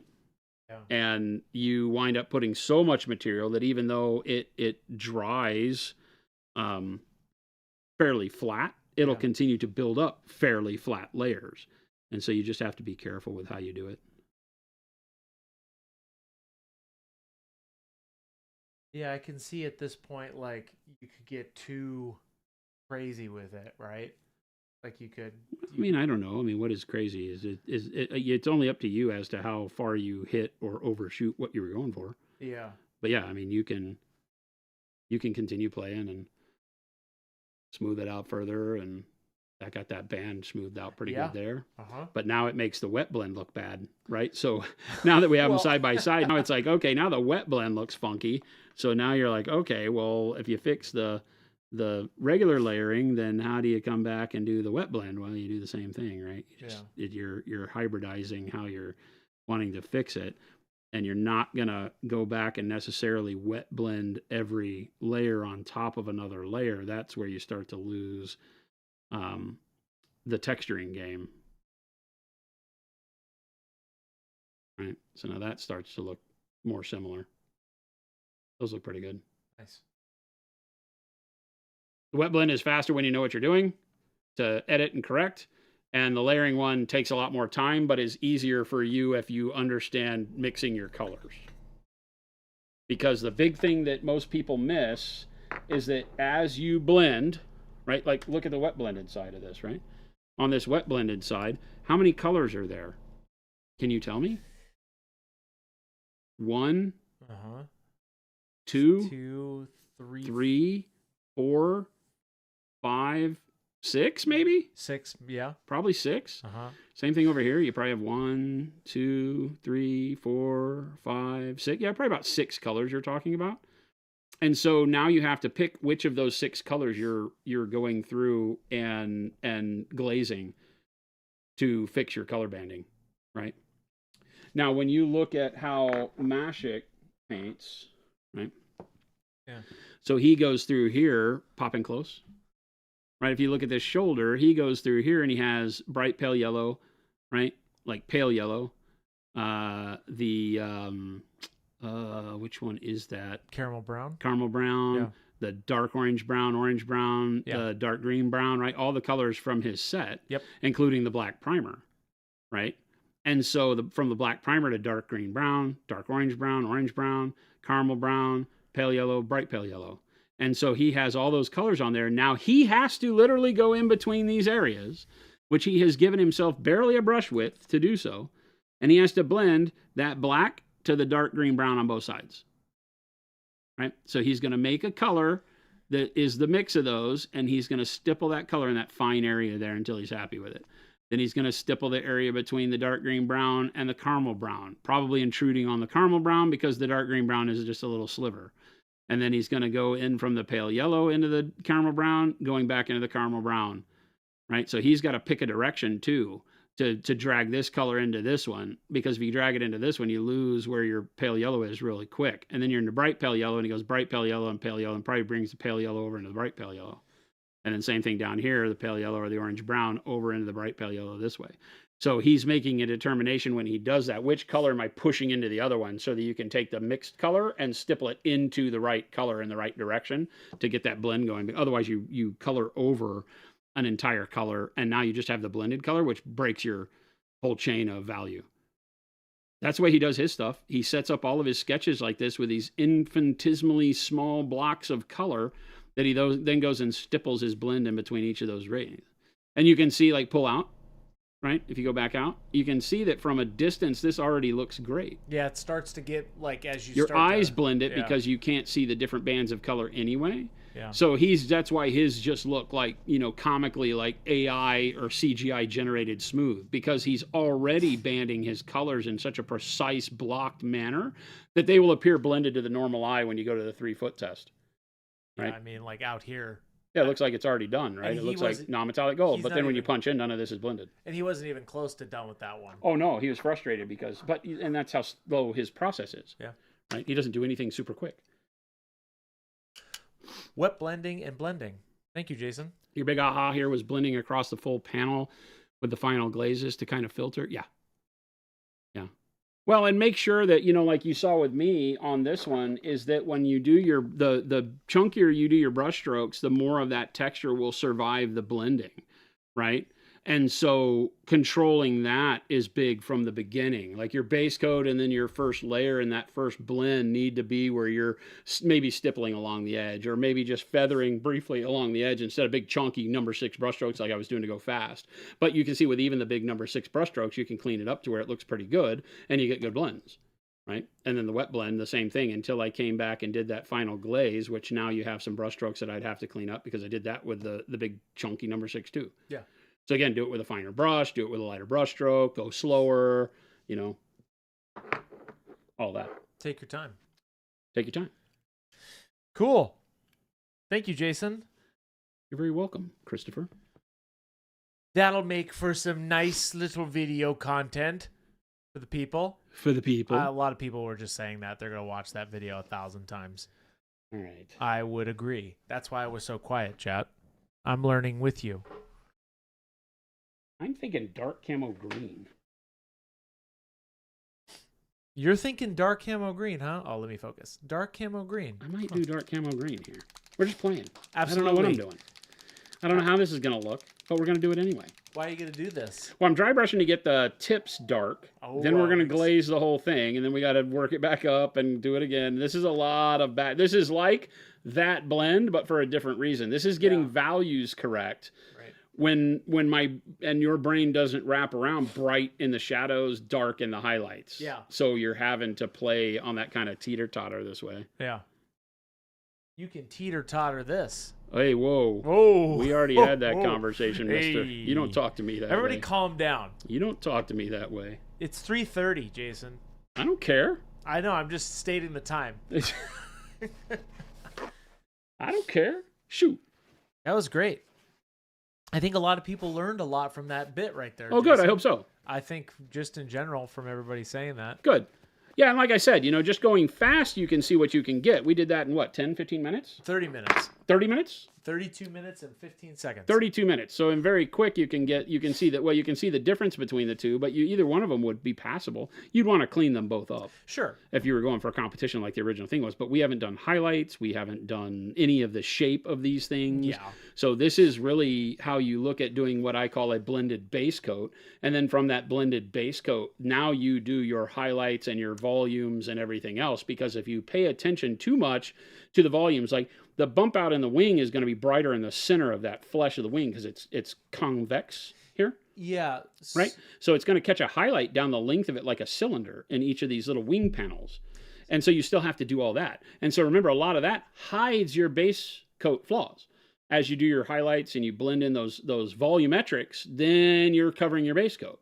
This has handled the dark to bright thing of the overall base coat. It's like think of it as a more complex zenithal priming.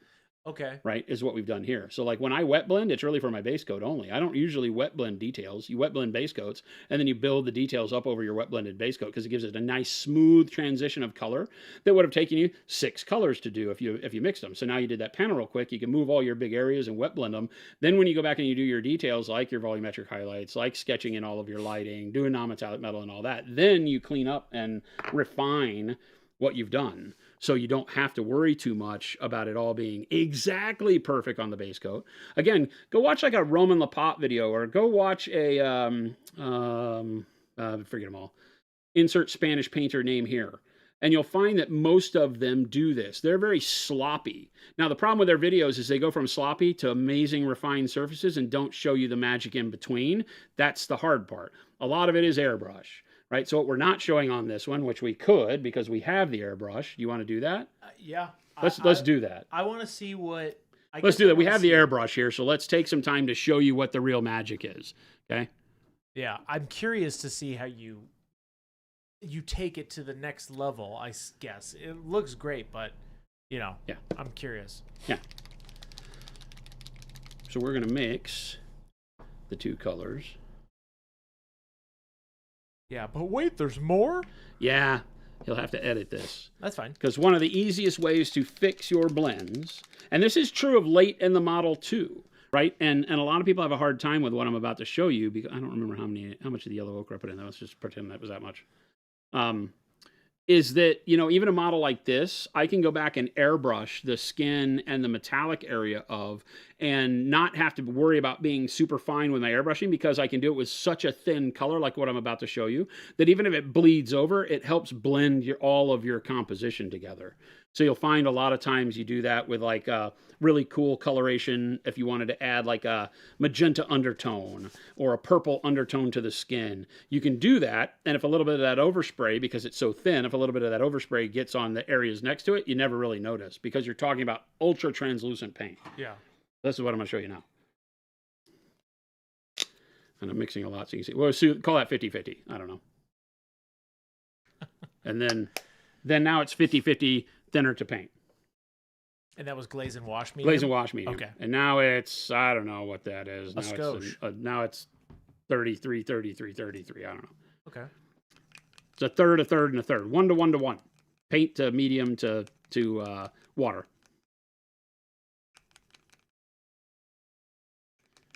And what I'm looking for is a very translucent coverage of that color, like that, right? So even when it's really thick on the bulb of my brush, you can see through it. That's the goal.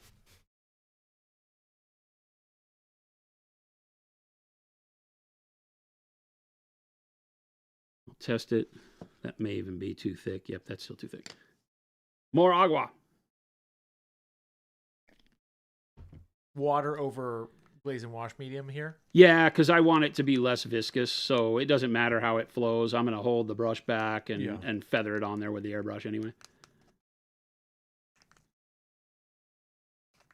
Now, this is going to trend the whole thing brighter. If I want it to trend dark, this is a good thing to say here. If you want to trend it more towards shadows, I should have put more mahogany in it. I just went 50-50 to cut the middle. You could go more yellow ochre if you wanted it that way. Okay. And that would brighten the whole thing up. Right? That's pretty good. We'll try that. Okay. We'll try that. It might need to even be thinner. You know, actually, I'm going to thin it down. It's got to be pretty thin. You want to be painting with colored water at this point. Okay. Legitimately, you want to be painting with colored water. You don't want it. You want it to have. It'll be like an oh my god effect when you spray it, and then when it dries, you won't know it was there, right? Because this is what you're trying to do. You're trying to fill in the gaps to where it brightens up the dark areas of those hashes, or your brush strokes. Okay, so we'll just take that and put it into the brush. Okay. I'm going to zoom in on this. Perfect. Right. Perfect. Right. So then we'll go in and we'll just kind of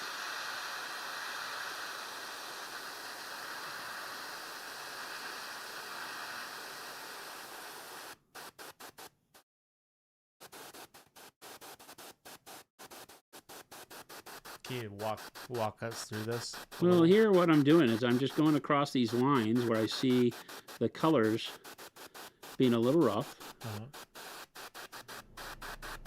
And just pulse painting until I see. I'm really only painting with wetness.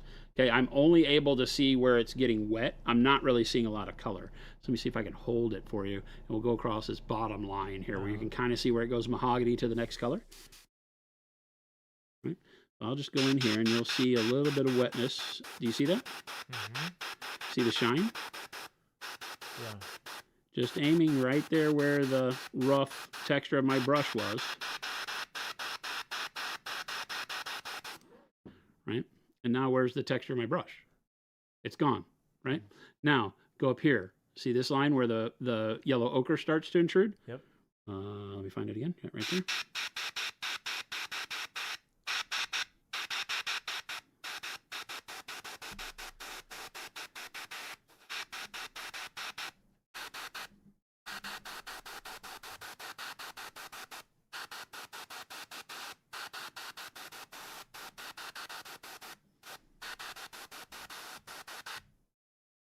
Then up here.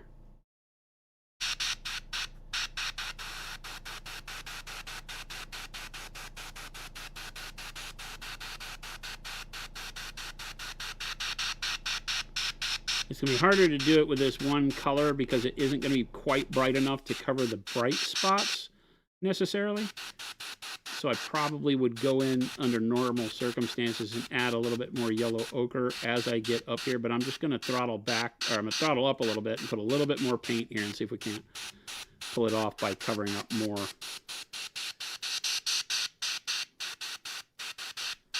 So you'll see more wetness on the model as I do this up here. Right? Look at how smooth it is now. Yeah. See what I'm doing? Mm-hmm. And this is just with the blended color. This is the 50-50 blended color, but you're doing it so thin that you can now layer it like a glaze over the entire model. And look at how we just smoothed out everything on there. Yeah. Right? Yep. This is the magic they're not showing you in their videos. Now, this takes a lot of skill to get good at doing, so you're controlling your overspray and such, because you're doing this late in the game. You're doing this at a point where the model can be kind of done. Yeah. So you got to remember that you might not want to get this color on everything. So you're going to have to get it very, very thin. The thinness and layering it up is where it counts on this, where we don't airbrush like that very often. This is a ultra filter kind of a mechanism where you're putting it on, layering up 2 or 3 times, backing off and seeing if that did the blend, then putting it on a little bit more, getting in close, changing the color in the brush quite often. So you might want to have a bunch of mixes, dump it out, add it in, those kinds of things back and forth, right? Squall, yeah. See, I mean, that's the thing that just did it. That probably ties it a lot together. We didn't lose our color transition, right? Yeah. And then we can do the same thing over here, right? This has less of the cleaning up the edges type thing going on and more of just the move the blend where you want it, maybe.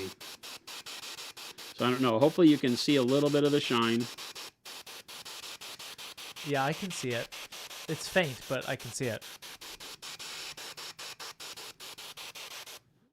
Right. Yep. So we can smooth that out. Okay. And then what we'll do is go through and dump this.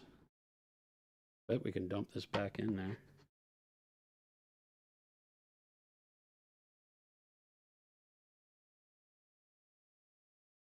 Because you may, let's say you unbalance your blend. Let's say with this color, you wanted it brighter, right? We'll brighten it up real quick. You'll brighten it up overall. Yeah, because we'll just now go to, you've done your 50-50 color. The thing with this is, the nice thing is that you blended 2 colors. You blended mahogany and yellow ochre. So the thing you do is, the first thing you do with the airbrush at the end, if you want to really, really get it, that smooth blend on your detail work, you go with a 50-50 color like I just showed you, and you thin it way down and filter it on there, and that'll merge all your blends together, okay? It'll be that airbrush glaze you need. Then what you can do, if you've lost a little bit of your potency of color, you go back to either or of your main colors, or both. You might want to drive a little bit more shadow and a little bit more brightness. So I'm going to go with pure yellow ochre and pure mahogany, and I'll show you what you can do. Now, like I said, these blends were not bad before we started this. So don't think you have to go in and learn to airbrush or buy an airbrush in order to get great blends. That's not the case, okay? You've seen Mashik doesn't use an airbrush. His blends are smoother than anybody that does what I'm doing right now, right? It's just the truth.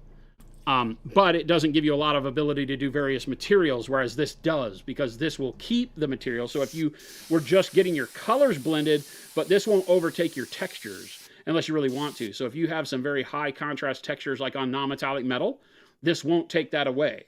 This will just add deep reflection color in it, or bright reflective color on there, but it won't get rid of like your really cool dent effects and scratches in the armor and stuff, because you're putting it on so thin. So areas of super high contrast survive, right? Which will allow you to use the airbrush blend at the very end to get all that texture to stay, or be very easy to still see, so you can trace back over it with a brighter color if you need to after the fact, right? So on this one, I don't think I didn't make these, right? No, because we did it all with brush. I don't know why I saved that then. So same thing here, when you just do one color, let's just take however much that is.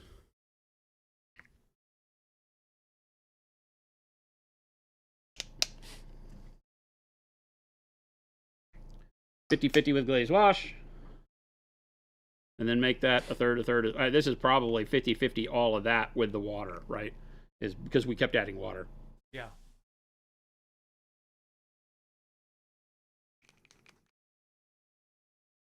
Just colored water.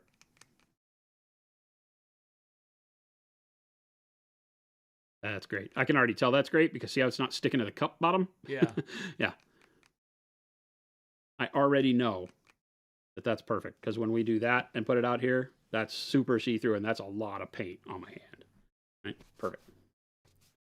When you use the butt end of your brush to mix and then you go take what's left on the butt end of your brush and put it on something to test opacity, it's a really great way to tell how thin you are because it's a lot of paint you're using, and if you can still see through it, it's going to work like a champ. Okay.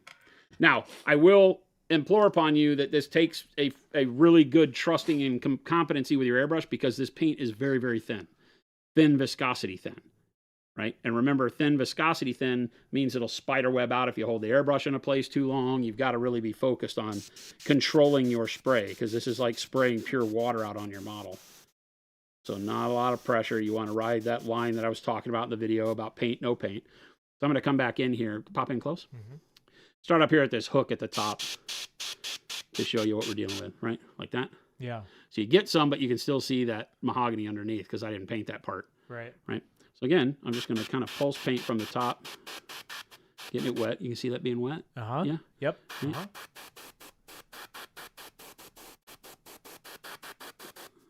Pull back as I go. Boom. So now I can brighten it up and keep all that mid-tone color in there and have a really good blend. Smooths it out, makes it nice and soft. Same thing over here.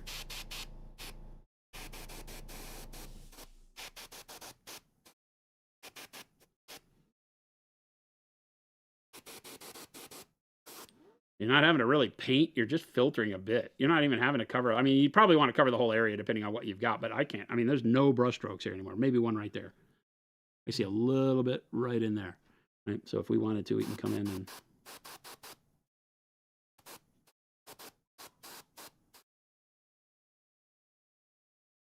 hide that. But you're not painting with opaque paint, so you're not really losing your blend as you go. Yeah. Right? The wet paint's making it seem like we did, but if you look at it, it's not. And then the same thing, fire back up with your mahogany. We'll do that real quick. Where'd I put my water bottle?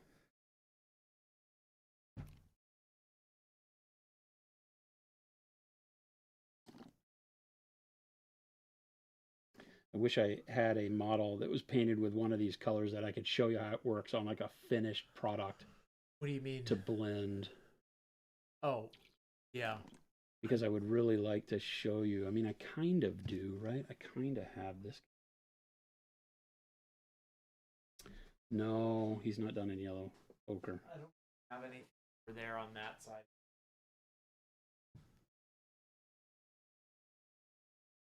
Because we're working on this one area, but I'd like to show you how it works on an actual model that's near completion.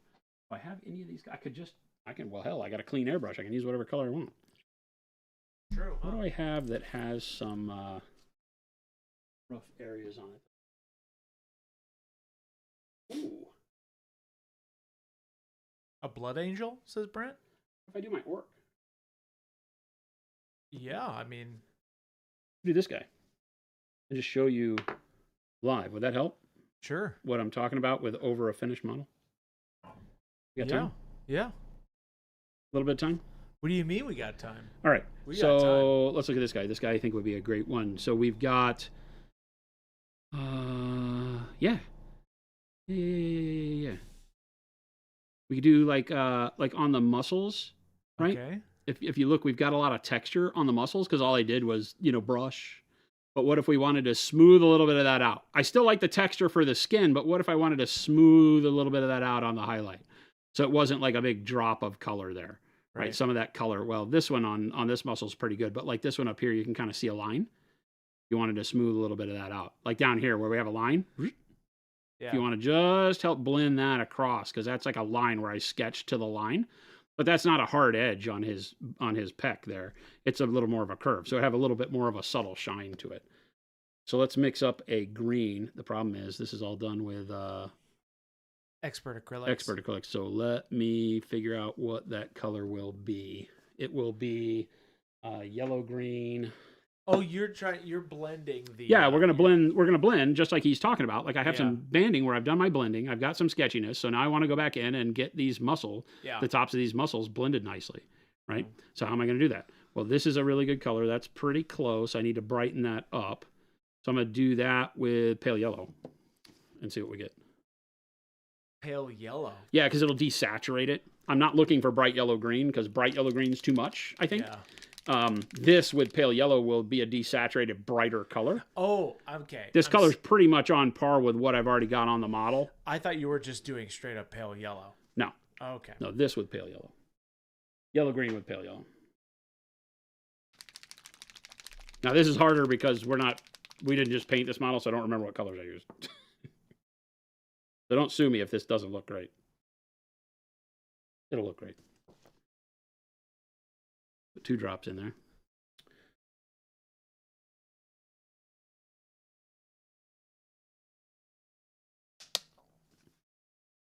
Same thing. About 50-50 with the glaze wash. And then water.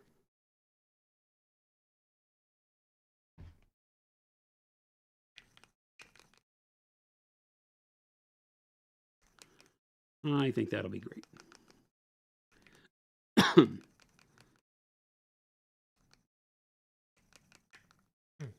Yeah, I think that's great. A little olivey, but I think it works. If anything else, it'll change the skin color just a hair.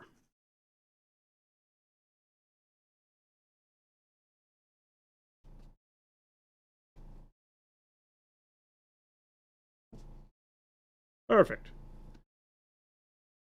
Nice and see-through. Yep. Yep. Okay. Again, go tell your significant other or your family members you have to go get hand tattoos for this to work. That's the other thing we don't tell you. Just I'm sorry, just the messenger. Don't shoot the messenger. This random guy says I need hand tattoos. I am not random. I am intentional. That's true. This very intentional man says I need hand tattoos. Yes, there you go. There you go. Right. What part are you going to focus on first? Let's do this pec muscle here. Okay, I just want to make sure I got it nice. Yep. We're going on the pec muscle. And I'm going to get in close because I don't want this color like all over the blue.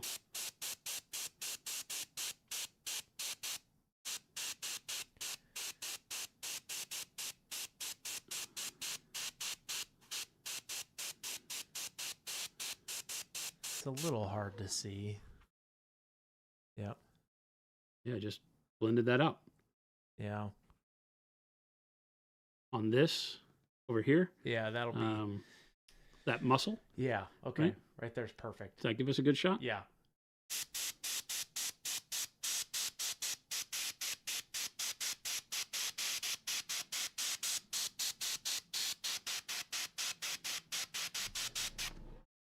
Yeah. Right? Yep. So it gets rid of that line. Lets you still have the blend. It still holds your volumes together, but it just kind of makes your blend smoother. Right? We do that everywhere. These muscles are a little too dark in between, or that muscle's too dark in between right there. Yeah. Right? That's like really weird. So if I can get in there, this is really hard for me to do and keep on screen because of the shape. So maybe let's pick something else. Maybe the pecs? What about the pecs there? Well, I'm sorry, the abs. I got to do the abs. Yeah. Right?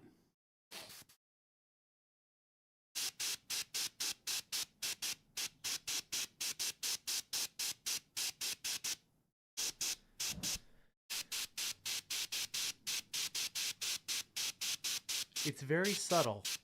That's the whole point. It's super subtle. But I think, yeah, you're right. That's kind of the thing that I struggle with, that is I don't go subtle enough. Well, that's the thing. Look at this pec versus this one. Yeah. Zoom in super close. Oh, yeah. 1 sec. There, let me. See? Yeah. Uh-huh. A little bit of that skin texture is left, but now it's blended super smooth, whereas this one you can see where the green stops and all that. Yeah. Right? So if I go in and get this one, I'm just pulse painting. I'm just very quick, minor presses. Goes back to my paint, no paint video, right? So you can tell where the line of color coming out is. Boom. Yeah. And look at the difference, right? That is now professional blend versus, you know, the rougher brush blend. Yeah. Right. See, you notice how the airbrush takes out a little bit of, see what you see down here? Yeah. With the rough, but see, this one's smoothed out. Yeah. You're using the power of the airbrush, which is using that atomization of paint. It sprays in tiny dots, and you're using your airbrush with just a very thin filter in there, right? So you can see the micro difference in texture between here, these, and this. Yeah. Where this is just a little more fuzzy looking, sharp. Like, look at that line right under the belt there, right? Yeah. So I'm just going to move around the area here. Sorry if I block a little bit of it with the brush, but I'm trying my best to let you see what's going on here.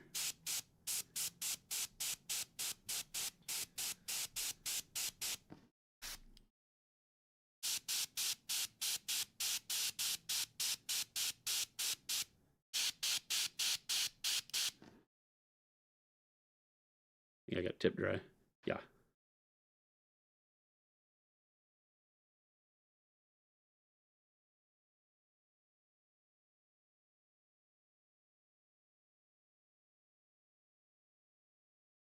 There we go.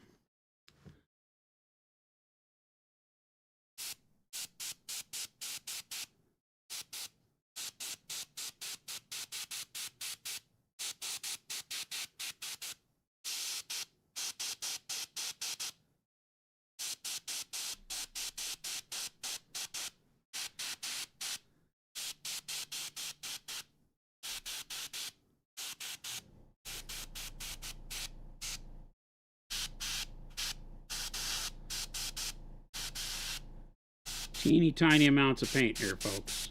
You're not trying to change the world. I mean, you are. But now look how much smoother that whole chest area is. Yeah. Right? Yeah.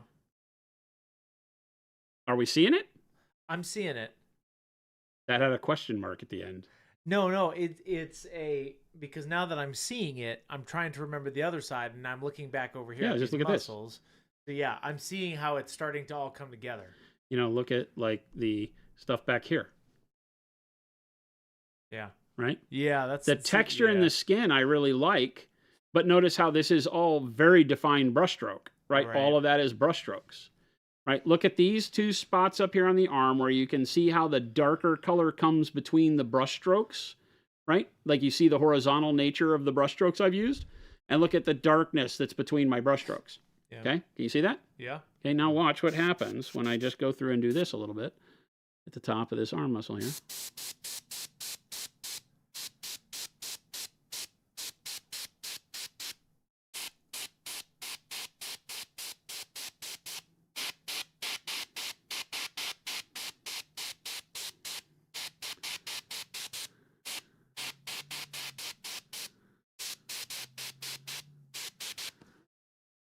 Yeah.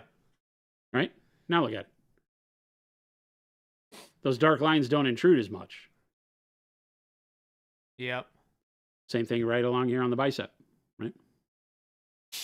I really like that magenta coming through, but it's got a hard line of where it encroaches into my green.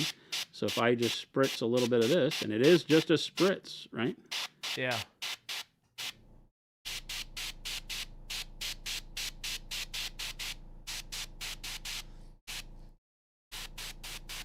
I'm just going right along that line pretty much between where my dark colors hit my flesh tone.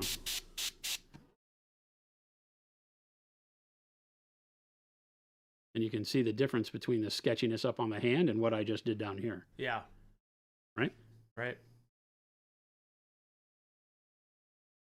And that, my friends, is how you go through if you want to make sure your blends are, you know, I don't know if I would say picture perfect because I like texture, but there's nothing wrong with doing this and letting your texture still show too. Yeah. Because skin definitely has texture. It doesn't want to be hyper smooth, but doesn't mean I can't have good blends and then let the texture come out of those good blends. Right, so that softened that whole area up, and now my texture just comes out of the softened blends. Make sense? Yeah. Uh-huh. So we don't do that a lot on the stream because it's a very complicated, it's not complicated at all. It's a very simple approach. It's very difficult. And it's very butt clenching because I guarantee this is the one thing you'll do at the end of your model that will make you mess up more models as you learn it. That's why this is hard. You take your army man that you're painting for February and do it, and then go and refine the roughness on your army man with something like this. So it's not a model you know, oops, well, paint another army man, right? Don't do it on your orc bust that you spent a tremendous amount of time on, and then go back and have it be like, oh, well, you know, I messed up and got too much in the darkness of the muscles. So now I have to go glaze back my muscles, or I got a bunch of overspray on my blue or whatever, right? So practice with it, but it's a great way to do stuff. The more you know. That's pretty good. And that's an Iwata, correct? Iwata HPCS, yes. Yeah. Somebody was asking why you switched back after the pistol grip. The pistol grip right now is, it needs a new rear seal. I nearly said rear main seal, like a car. It needs a rear seal at where the needle seat goes into the body. That has folded over, and it doesn't allow the needle to travel correctly. I need to bust open the whole thing and take that seal out and get it replaced. Because when you pull the trigger, the needle stays. It doesn't move because it's a round gasket that's the seal there, and one of it like the needle grabbed it and pulled it, so now it's rotated and it isn't circular anymore. And you can tell it's stuck that way because the needle, like even when you go to pull the needle out, it has a lot of tension on it. So it sucks. Both my XG and my TG are like that right now. So I gotta do it for both brushes. And because I'm lazy, we just bought Iwatas. I need brushes for the house, and I got a 2-pack of Iwata HPCSs. There you have it. And we already had that Masters at the house, so the other Iwata came here. Cool. Well, that was a lot of learning. I think everybody kind of took away something from that. Papa Chicken, thank you. This has been enlightening. Where are we supposed to send our admission fees again? This turned into a lot more than just what you had asked Papa Chicken, but I think hopefully this shows you, because ultimately I think where your question was leading is how do I get better tools to ensure my blends are as smooth as I want them? Is that a way to say that? How do you get your tools to do that? Well, how do I get better tools, learn better tools to make my blends look the way I want them to be? Because blends can be rough. So the tools for making rough blends work is controlling your brush stroke to make it look intentional, because you can't just slop it on there. It'll look sloppy, and if you're trying to compete, you won't win, right? Like I said, intent is everything in painting, right? That's why people like Picasso and stuff, can be lauded as great painters, because there was intent behind that madness. It wasn't just madness. It wasn't just paint flung around. Keith Haring heralded as a great street artist. His art wasn't particularly great. It was stick figures. It was flamboyant stick figures. But the intent behind it showed that it was definitely done to be that way. Like, you would not watch a Keith Haring painting and know that he was just a bad painter. You would know that he had an intent to make it look simple, but very, very involved in its message, right? So that it was quick because it was street art. He was doing it on walls illegally, right? Yeah, he was basically a graffiti artist. And so the intent was there. And so now you're starting to look at, okay, well, how can I do it with intent? Well, that is structuring it in a way that the whole model looks similar, not that one part looks unfinished or rushed, right? So that's rough blends. Smooth blends is like what I've been telling you, right? If you want it to be smooth, determine if you're going to start with the idea of smooth blends and smooth blend everything from the beginning. I don't do that. I hate it. It takes so much time. The model takes forever and I get bored. So for me, I would much prefer being able to do rough, loose, sketchy style painting, which you see me do most of the time. And then normally if I were going to do something like a competition piece, and you notice, I would go back in and do exactly what I just showed you with the airbrush. Yeah. There you go. Which is what 99% of those models that you see winning all of those things, especially from Spain, because that is like one of the Spanish ways of painting. You see Angel Heraldez, you see all those guys do it. Yeah. Is to use the airbrush as a blending tool, because it allows you to maintain speed. Your brain capacity is used in finding the light on the model and sketching in your values, And then the airbrush is what gives you your blends towards the end. You're blending with the brush towards the end too. Don't get me wrong. Glazing and blending is a big part of that. You don't wind up with a rough, sharp-edged model and then expect the airbrush to fix it all. That's not what I'm saying. It's not a magic silver bullet that's going to make it all of a sudden a Slayer sword. Yeah.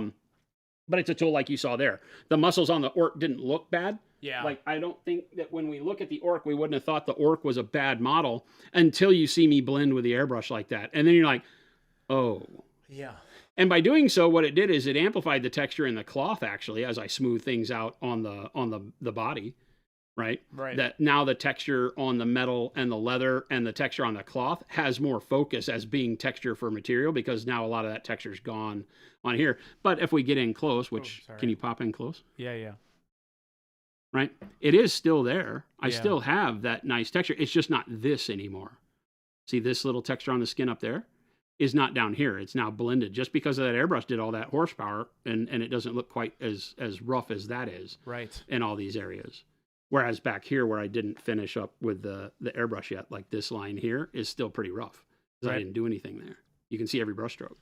Up here it starts to blend it back. Now all those dark areas between my brush strokes look intentional. They don't look like spots I missed because there's actual brighter paint over the top of them.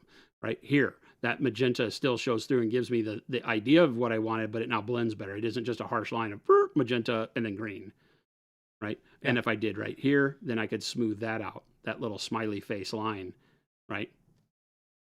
And then this one, right? Yeah. So I would just need to hit all these areas to do the same thing that I did up here.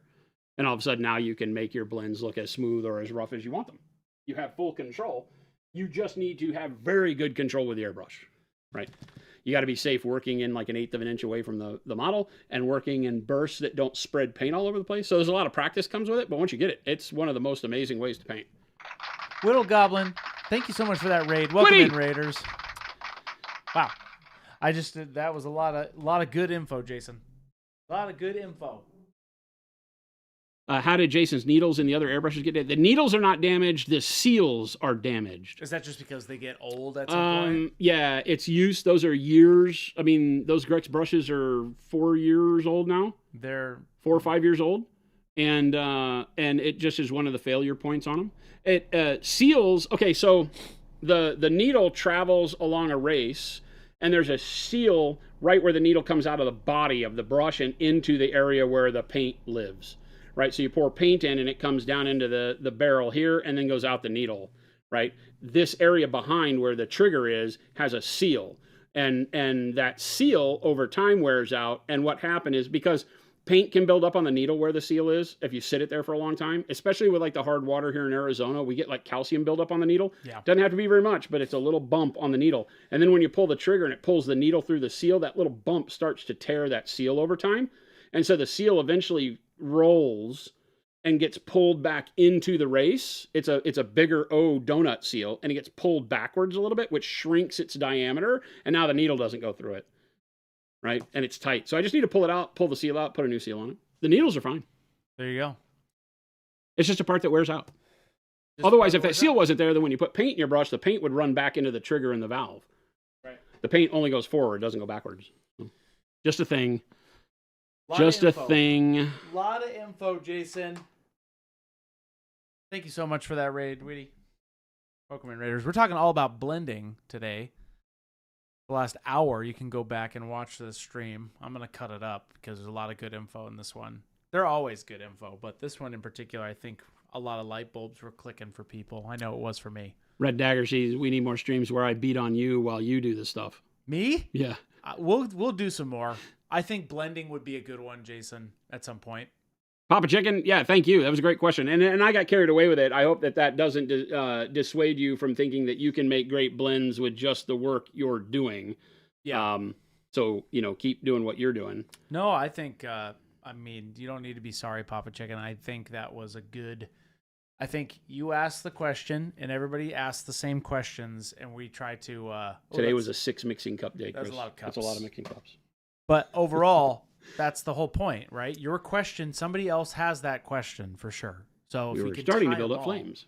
That's on our Sword Dancer was where we started, and then we got carried away into blending, and we discussed how to blend. We did a brush blend between mahogany and yellow ochre, and a wet blend off the brush between mahogany and yellow ochre, and then showed using the airbrush to backfill your blends and smooth them out after the fact. So it was good. That was a good journey. I mean, it was pretty cool if you're into that kind of thing. And there's a lot more to blending, right? We didn't show you stippling. We didn't show you real feathering, some, but not really. You know, there's a ton of ways to blend. We were basically just dealing with layering and filtering, wet blending, things like that. But like I said, ultimately you just need to learn enough of those tools to get the job you want done the way you like it. And it's going to call for a combo. You know, I get a lot of people saying, hey, I have a hard time, you know, like Papa Chicken started, hey, I have a hard time, you know, glazing my blends to make them smooth. Well, glazing might not be the only answer for you. You may need to do something else.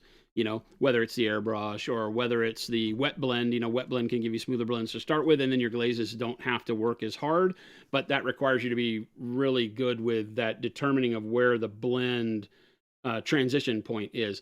I always think about Photoshop, right? Whenever you do a, what's called in Photoshop, a gradient. Yeah. When you do a gradient in Photoshop, you got to pick that midpoint where the gradient moves from one color to the next, that blending point. And that on Photoshop is just a little dot that you pull. It starts in the middle. So if you pull a gradient, halfway between the ends is where the colors blend together. But that's hard to do with a brush because you're pushing one color all the way into the deal and pulling it all the way back out. And stopping is hard because you get a hard transition of color. So that feathering that comes with wet blending is something that you have to get used to if you want to do that on a lot of base coats. He was just doing that by Star. Do you ever do a final all over the super thin glaze? He was just doing that. Yep. Definitely. Yeah, we did one on the brush and then with the airbrush. Yeah, I think that's good info, and that's just some of the tools you can use. But if you can find one of those that makes sense to you, again, that tied together with that video of just do this. That just do this video is literally the best video for you because that video is the one where we did. Is it up there? Oh, it is still up there. Right? This is none of what we just talked about. Honestly, it's not. This blend from whatever it was, dark blue to burnt red, I don't remember what we picked, but this blend is in the video called Just Do This on YouTube. It's that link I just posted. If you literally get good at that, if your whole model was blended like this with intent, this is the way you win Golden Demons. You don't have to worry about it. There's nothing that you can bark at this blend. There's no brush strokes. There's no feathered ends. There's no anything that we had to clean up. And this is all done in that video from start to finish. And it is the simplest way to blend. It's what I usually like to start with. I can make it as messy and textured as I need for material. Like if it's leather or something beat up, I can do that. Or if it's something I want super smooth, like armor faces and things like that, I can do that. Skin, whatever I want. That technique is golden. Right? It's golden. And I think it's the best way to learn to get smooth blends. And then all those other tools become useful for various other things you want to try. Okay. There you go. There you go. Hell of a video. Hell of a day. That's a lot of, I'm learning a lot. Good. It is about practice. I'm noticing that. The things we're talking about today really are because, you know, when Papa Chicken said wet blending, that's why I said, whoa, hold up. Because wet blending and fixing your wet blends to make them look smooth is different. Like we did that real fast wet blend the other day, right? Where we did this and you turned that into a video. Yeah. This is not a very smooth blend. You know, this blend gives you the idea of what you have to do. Now you would have to smooth that out, right? You can see where my brush strokes didn't blend it all together. I got, you know, heavy into the blue up here into the pale green. So you'd have to go back and smooth this out. Today, what we talked about in using filters and glazing to do that is a great way to be able to wet blend base coats real fast, get really neat blended colors on your model, and then go back and glaze to smooth out those blends so that you can move quicker and not feel like you got to spend a year on a model. That's great because, you know, again, just looking at this real quick, that's a neat blend. Yeah. Right? And for a background, it's actually kind of cool because it's kind of cloud-like. But that would be cool on a frameable. Yeah. You know, so there's a lot of ways, and it all depends on how you attack putting your colors down on the model first. How did you get that gradient on the model first? Did you do it like Mashik does? Did you do it where you put real hard lines of color to where it's just blocky color? because Mashy, this is Flame On Miniatures for those of you that just joined us in a raid. This is Flame On Miniatures, one of our signature artists, and he goes through and does everything out where it's a band of color, and he gets all of his value sketch done to where there's no blending done on this at all. You'd look at this and say, oh my God, that's the best. There's not a single blend on any of this. He's gone and taken the time to do lines of color to denote where his dark reflections and bright reflections and midtones are across all of this. Then he goes back and blends this. I know. With stippling, with a very fine brush. He goes deep, deep, deep, deep, deep for hours and hours and hours to make all of this blend to where you can't tell where one color starts and another one stops. So that's a way to do it. In my opinion, if you want to lose your mind. That's one way to do it. That's one way to do it. I mean, it's cool, but, you know, the water consistency is the thing I'm learning. Yeah. Like your water, the amount of water you have on your brush, every time you go and blend it to, like, get rid of the line that Papa Chicken was saying, that's the practice part for me. And the answer is nearly none. Yeah. You want very little moisture on your brush when glazing, and a lot of people overdo it and have too much wetness on their brush. Yeah. And then that wetness pools your pigmentation and causes more contrast on the model than what you were trying to do, which was blend and get rid of contrast. Because what we're saying when we say you want to smooth your blends is you want to get rid of the change in the contrast that occurs at the change of color.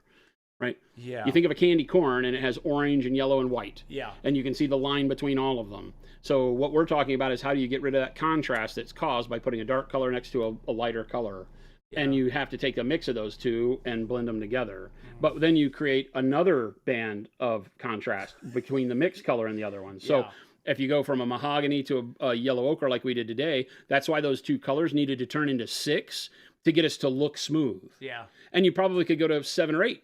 In order to make it even smoother, depending on what you're trying to do. So yeah, you've tapped into literally one of the biggest things about painting miniatures when we talk about blending is that these are the things you're going to have to look at. Otherwise, you wind up with very harsh transitions between color. Harsh transitions, yeah. Yeah. Yep. So good stuff. Thanks everybody for joining in. I'm sorry that we just got a raid and we're leaving, but we're done. The day's over. You're done? We're done. You're done? It's 4:17. Been a hell of a day. Been a good day. So thank you all very, very much for tuning in. Yep. Mucho apreciado. Yes, a lot Not of even questions. a word, but I like it. We'll be back tomorrow, so bring those questions. I know we went into that big demo, so if you missed a question today, come back tomorrow. We will answer it. Yeah, unfortunately, sometimes we get in the weeds when we focus on something like that, but I think sometimes I feel like those are the most important conversations to have because eventually there will be light bulbs that go off from people who have sat here for years or watched other streamers and videos and have thought about painting, and maybe a light bulb went off for you today because it was like, oh, that made sense. Yeah. And with blending, it's one of the big ones, you know. We use the airbrush, but we didn't really talk about the airbrush much. But you saw the power of the airbrush as a blending tool, which is not really the way we talk about the airbrush much. The airbrush is just a way to put your base coats on and to blend your base coats and all of that stuff. But I just showed you the power of the airbrush as the last tool you use on the model to do some really fun blending. So maybe tomorrow, Rattle Can. Good, Boshek. Nice. Very, very good.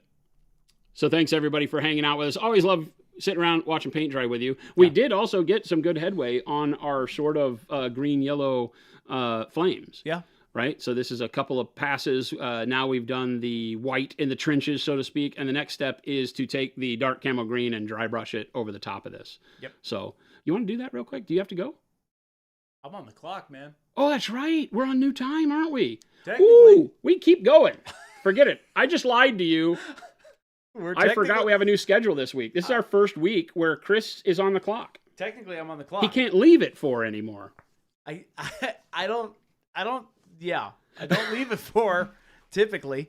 But no, I was just about to say, I'm like, technically. I forgot. We technically still go till 4, but I mean. That's the stream time.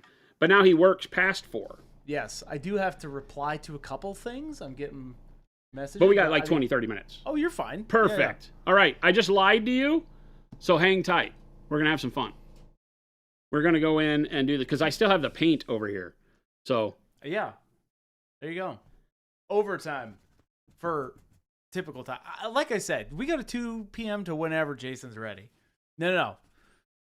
I'm confused. What time changed? Nothing, Mo. Nothing has changed. Nothing has changed for stream. For you guys, nothing. For us, it is a new week. We have put all of, like, Chris is on a 4-day work week now. No. Well, kind of. I'm not. I have a half day on Fridays. You have a half day on Friday and you work later on Monday, Tuesday, Wednesday, Thursday. Yeah, just a bit. Yes. I start later. The team has fours on, but they're good. You have the same work schedule I do now, is what it means, right? Yep. Not today, Haunted Miniatures. Now look at our contrast start to come around on the flames. And this is dark camo green? Dark camo green. Just very light first, picking up the edges so I look and see what's going to happen with this, and then I can go heavier as I need.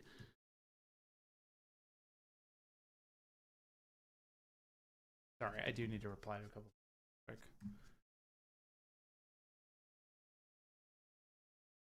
Okay. Thank you. No, Mo. You have to put up with me for 5 days. The stream time doesn't change. The stream time doesn't change. It doesn't change. That's why I said he works the same schedule I do now, which the rest of our company gets a 4-day work week now. Chris and I have to do the stream on Fridays. And there's some news coming with that down the road, but now we'll still do the stream on Fridays. Yeah, nothing changes for us per stream. So we would let you guys know, but it's the same time.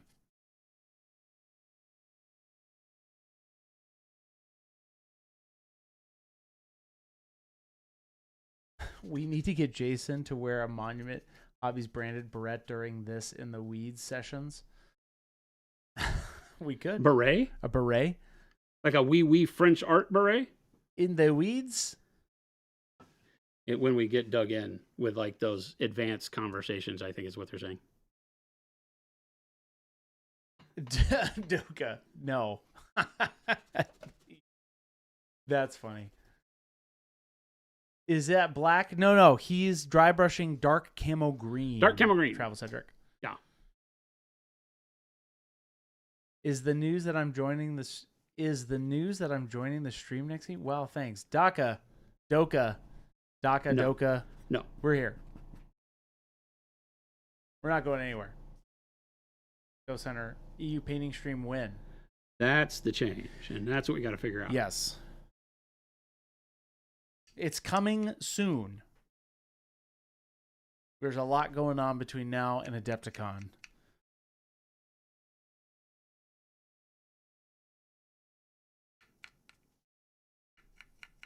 No, Tapple Jackson, Baby J doesn't work on Fridays.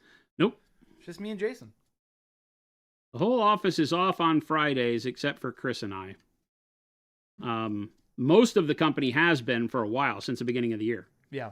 The marketing, creative, and sales teams, as well as, I guess that's it. Marketing. That's it. Creative and sales. Yep. Have been the only ones that have been working 5-day shift since the beginning of the year. Right. And now we are moving them, or we moved them this week. They are, the marketing and the sales team are all work from home. They're remote. Yep. 4-day remote. Dude, is Monument Hobbies the best place in the world to work, or what? Yeah, it was nice. This morning we were all in the Discord. I mean, the reality is nothing really changed except for the place you sit. Right. Our culture doesn't change. All that, we were having a lot of... That's my hope, right? Because the Discord, I think, is great. Honestly, I think it was kind of fun. I kind of liked it. So, there, I said it. I liked it. I know my team has been enjoying it. And I'm speaking to you directly, Ryan and Alex. I see you. Are they in there? Yeah. Al. Oh, yeah. There's Al right there. Yes, it is. Can confirm. My life is good. Nice.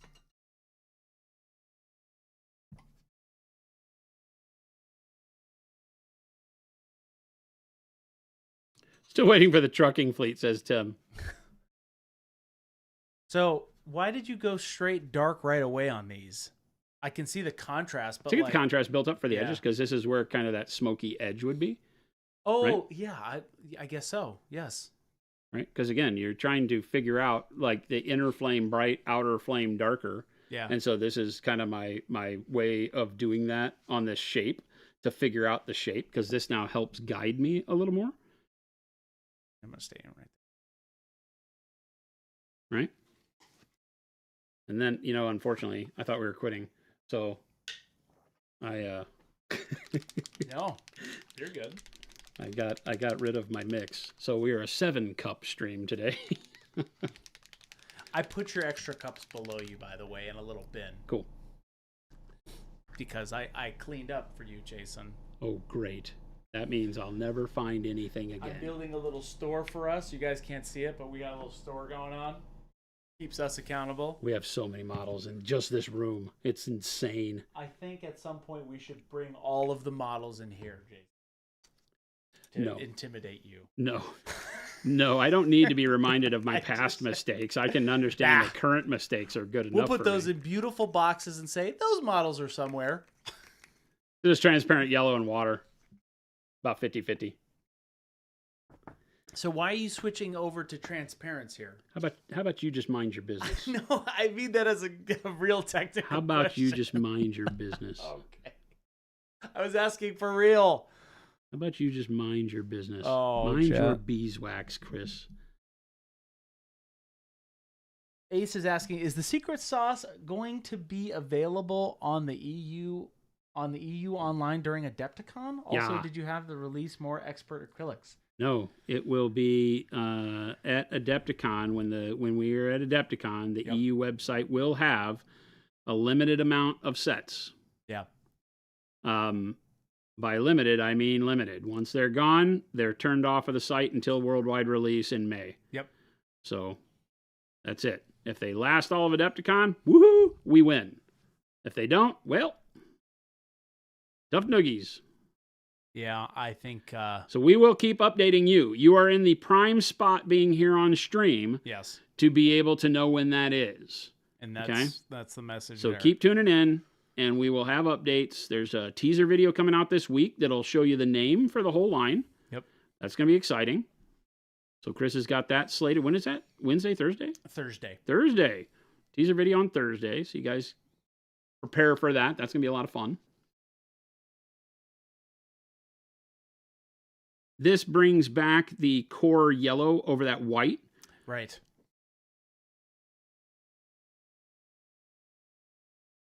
No, I'm going to switch up the stream here a little bit for myself on this side. I'm going to actually bring a different desk in here.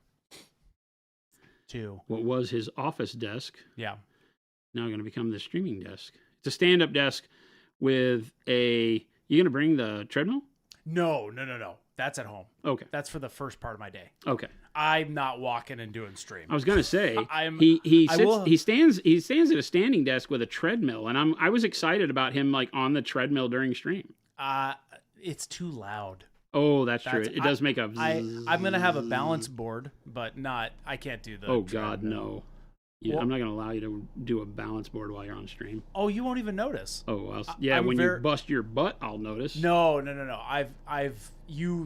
Trust me, you won't even notice. I've been standing on one of those forever. Not forever. You know how I know you're lying? No. Because I've never seen you on one. No.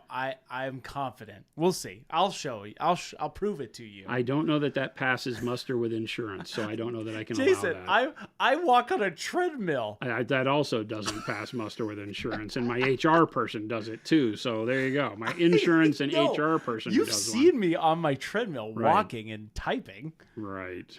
You do. You've literally seen me do this. I do. Yes. No, I'm not doing And when that he busts his butt on his balance thing, chat, what do I do then? What I do? The next thing is Christopher and his attorney. I think you're going to be surprised, Jason. I'll sign it for him. No, I'm bringing one over here so that I can also, when I want to go late with Jason, I actually have an area to do something. That's a primary reason of that. So I can have my own little hobby station. You won't see it, but if Jason gets a bug up his butt, then I'll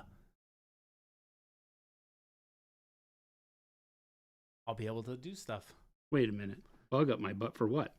When we go after hours. And then you'll be over there painting too? Well, no. I'll probably be building Conquest. Oh, yeah. I'm just saying, in general, I can't really... This desk is not conducive for staying later and hobbying because there's no room. Yeah. So I want to reorganize it, clean it off, and then put a hobby mat down because I could totally build, obviously, after the show. But you're my primary focus, chat.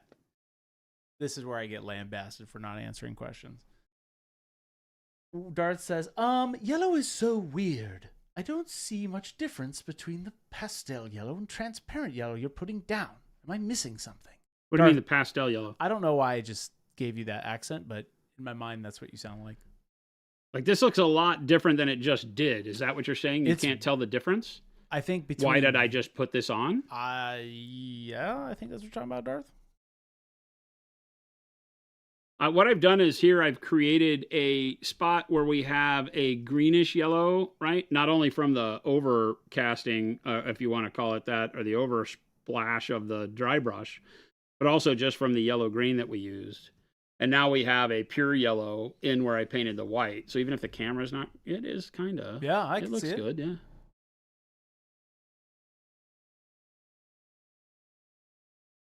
Remember, I'm going for something that's ultra bright, like I'm calling it in my head witch fire. I don't know if that's right or what, whatever. But I don't want the standard, you know, red, yellow, orange, or red, orange, yellow kind of flames. Yeah. So this is what we do. Is we build up that kind of, if you want to call it darkness, it's not very dark because our darkest color on this is just the smoky edge. And then the brightness in the very deep recesses. Ace says, I'm on the fence about getting the Pro synthetic brush set. The price difference between them and the Sable brush isn't much. Is the synthetic stiffer, and how does it hold up against the tip hooking? It's a synthetic, so the tip will hook if you don't take care of it, for sure. And will hook over time no matter what, no matter how well you take care of it. So it will have that ability to hook no matter what. It's plastic. So no synthetic will avoid hooking forever. If you've watched any of my videos on how to use a synthetic brush, then you can avoid hooking fairly easily over a significant amount of time. But the uniqueness is that our Pro synthetics will draw and release and control paint the same way that a Sable will, and not feel like a synthetic brush necessarily. So that gives you the ability to have a stiffer brush with a lot more snap for doing detailing, all sorts of techniques that require you, or would like for you to have, I say require, that, you know, would like for you to have a more responsive brush. Sables are softer, meaning that they flex more, they hold their tip better under pressure. So a lot of times if you have a heavier hand, we say that Sables are going to be better for you because they will avoid deflection of the tip longer than a synthetic will in most cases.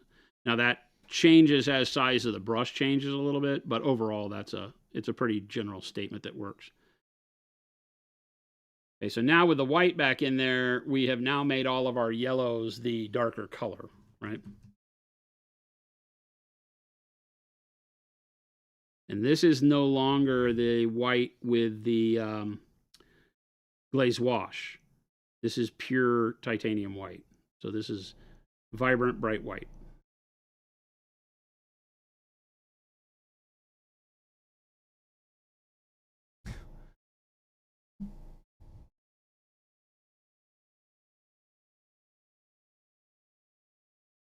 I'm going to get my brush to turn these round raceway corners is pretty crazy.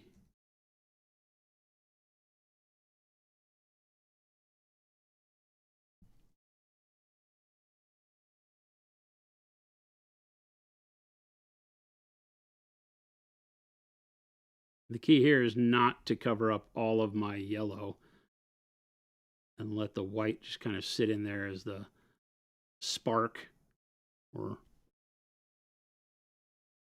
inside portion of the flame.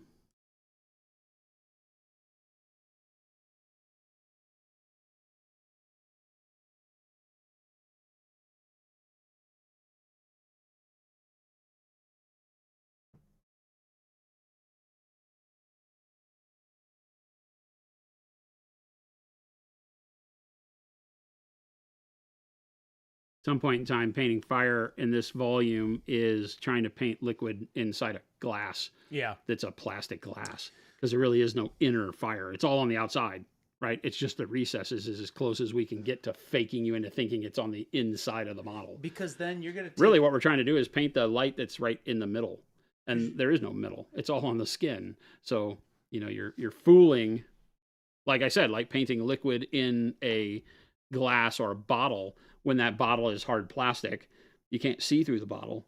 So how do you make it look like there's liquid in the middle of a bottle that has no middle? Yeah. Right? That's what we're doing here. Roadside Miniature says, been lurking for a while, but wanted to take the opportunity to say thank you for all the help with the skin tones the other day. It made a world of a difference with how fast I was able to get a solid Nubice-based skin tone knocked out. Nice. Awesome. Not a Nubian, problem. Nice. Happy to help. Boshak said, I forget because of squirrely brain, but has Jason ever done molted metal like out of a blacksmith forge? Yeah. Yeah. You're the giant that we're doing now. Hephaestus or whatever. Yeah, the Hephaeston. Hephaeston, whatever it's called. Yeah. We'll have some of that. He's more of like lava under the skin, but it will be very similar to that. Yeah, we've done swords that way. I mean, the most recent thing that we did that stands out is like the claws that we did on the dread. Yes, that was. This was done very, very fast, and there's a good bit off of the stream that shows you how to do this. Let me see if I remember. If this is what you're talking about. I remember like that cherry metal before it gets quenched. Quenched, Jason. What I just said. Quenched. I like that word. You quench metal in motor oil. Quenched. At least I quench it in motor oil. I don't know what you do. You've quenched it. Yes, sir. I think it was this one. Here we go. This is the VOD. I don't really know if you guys care, but I do. And you will care because I demand it from you. That's the VOD where he did that metal, by the way. So there you go.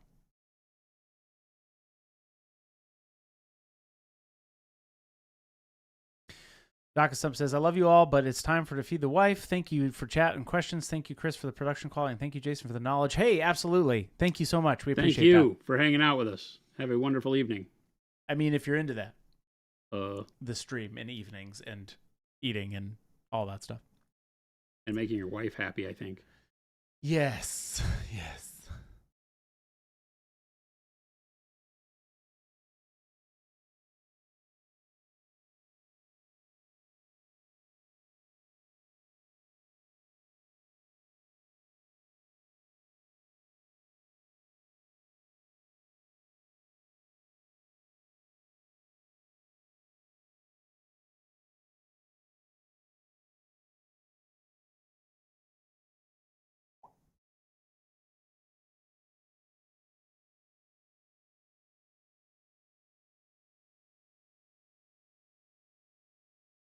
Sorry, I was replying to my team. I'm here, though. I'm back. I'm back and I'm here. We're figuring this out, chat. We're eating our cake and having it too. Having our cake and eating it too. No, it's eating and having. No, we're having our cake and taking it too. Everybody gets that one wrong. Taking our cake and eating it with us as well. Having your cake and eating it is exactly the way it works. I'm having my cake and I'm eating it immediately. That's usually the way it works. But it's eating your cake and having it too. No, I'm having cake and eating the cake while having cake. Yes. Correct? Yes. That's the term? You're wishing you could eat the cake and have the cake at the same time. I'm caking my eating with having it too. Whatever, dude. I don't think you know what you want. I'm caking my eating and I'm having it with you. Welcome in, everybody. I don't think he knows what he wants, Chad. Me? Just tell me the movie you want to see. Say what you need to say. No free pub.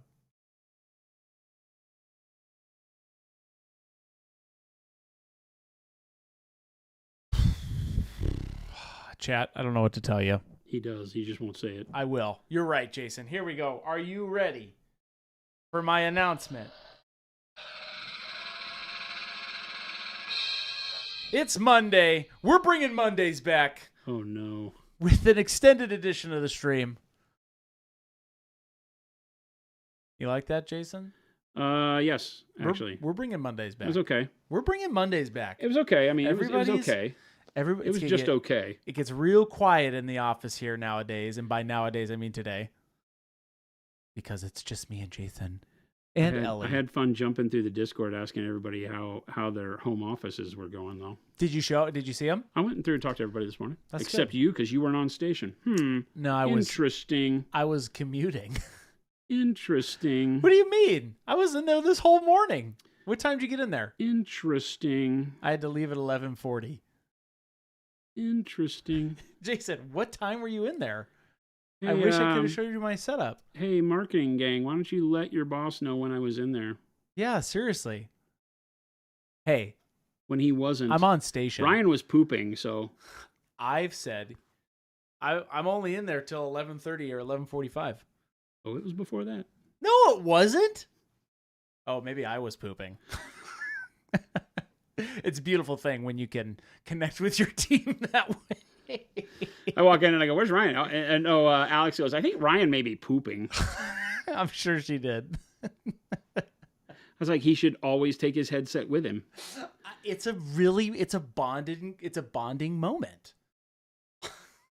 Who does number 2 work for? I need those reports. Oh, I need to look at version 3.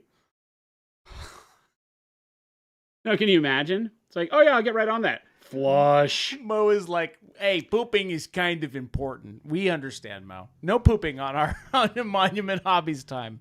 No pooping. Hold it. There's a refreshing part where it's like they get to use their home bathrooms now. So that's cool. No, Lyle, we work in a Discord. We were actually the creative was we all showed our little spaces this morning. And by little, I mean, if mine's a little tight corner of my office, my hobby room. I have it perfectly aligned with my treadmill. But one foul mistake and Chris is out. No. That's it. We've been there, done that. It's not HR? happening. Knock on wood.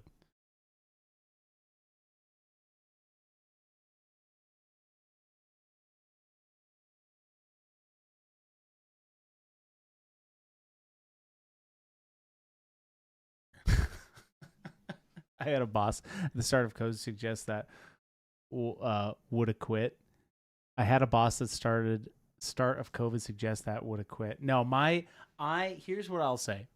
If when somebody's in the bathroom. I mean, come on. We're all family here, right? No, we're not. That's a joke.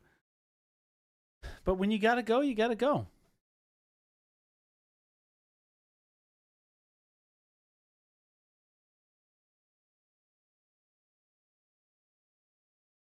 I don't buy into that. I buy into you should go before you commit to doing other things. Force it. Force it. Did your mom teach you anything? No. We're about to leave the house.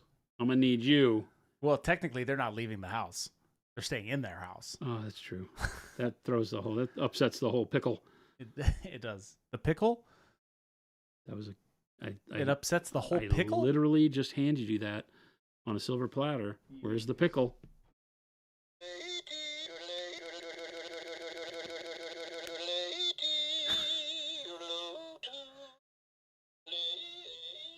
That's what you're hearing, chat.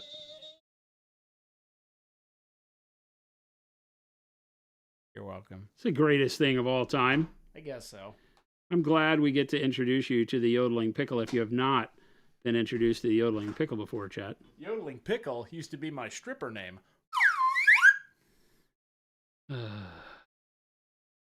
And that's what happens when we're scheduled. And how long, Christopher, did you strip under the name Yodeling Pickle? Was that Many years. one day? 2 days? 1 day, 2 days, 3 days, 4 days, 5 days, 6 days. I don't know. You don't know? We're in the after hours now, Jason. What does that mean? It's 4:45. And? I can say whatever I want. That's not how this works, That's Chris. true. Yes, that is incorrect. Insubordination. Jason, that was a test and you passed. That was Perfect. HR would be glad. And by boy. HR, I mean Ellie. And by Ellie, I mean Ellie's still here. Because she hasn't moved to the other building yet. your arch nemesis, She's okay. Ellie. She did stab me in the back first week she was here. But that's okay. It was one of the first days. Actually. Yeah. I put her up to it though. So Don't do that. It doesn't matter if you put her up to it. why? She It could have definitely said matters. no. She could have said no. Don't do that. Wow. Don't defend those who have done wrong. Don't you do this. Not publicly. She knows what she did. I'll do it right here. I'll do it, and I'll do it right here. 100% I'll do it right here. All right, I need to glaze over the dark parts. Yeah, you do. Yeah, you do. I think Chris will have morning meetings with HR. Brent. That's true. I won't do that. He needs to. He What? needs to have an evaluation daily. Oh, Daily evaluation you don't for want- Christopher. No one wants this. So, Christopher. What was your childhood like? Rough. Boy, that guy reads minds. That's insane. Let me tell you. I grew up with no hands and no arms. What was your childhood like, Christopher? Wow. Not green enough. It was all right. Wasted paint. It was What was that anyway? Oh, that was because that was bright yellow green. That wasn't what I wanted. I wanted this one. I wanted yellow green. Jason, You're yellow green. you're yellow green. I don't know where we're going with that. Oh, you know where you're going. You're yellow green. Hey, welcome in everybody. We're so glad you're here, I guess. And by I guess I mean we're so glad you're here. Oh, excuse you. That's Christopher. No, that wasn't a real one. We do that at our home offices now. Oh, the liberation. I may pass air when I must, and I shall. It's only day one, man. Oh, that big sigh. Yeah, that's my life, chat. That's my life. That's what I got to look forward to. Hey, man. That's your life, and you're sticking to it.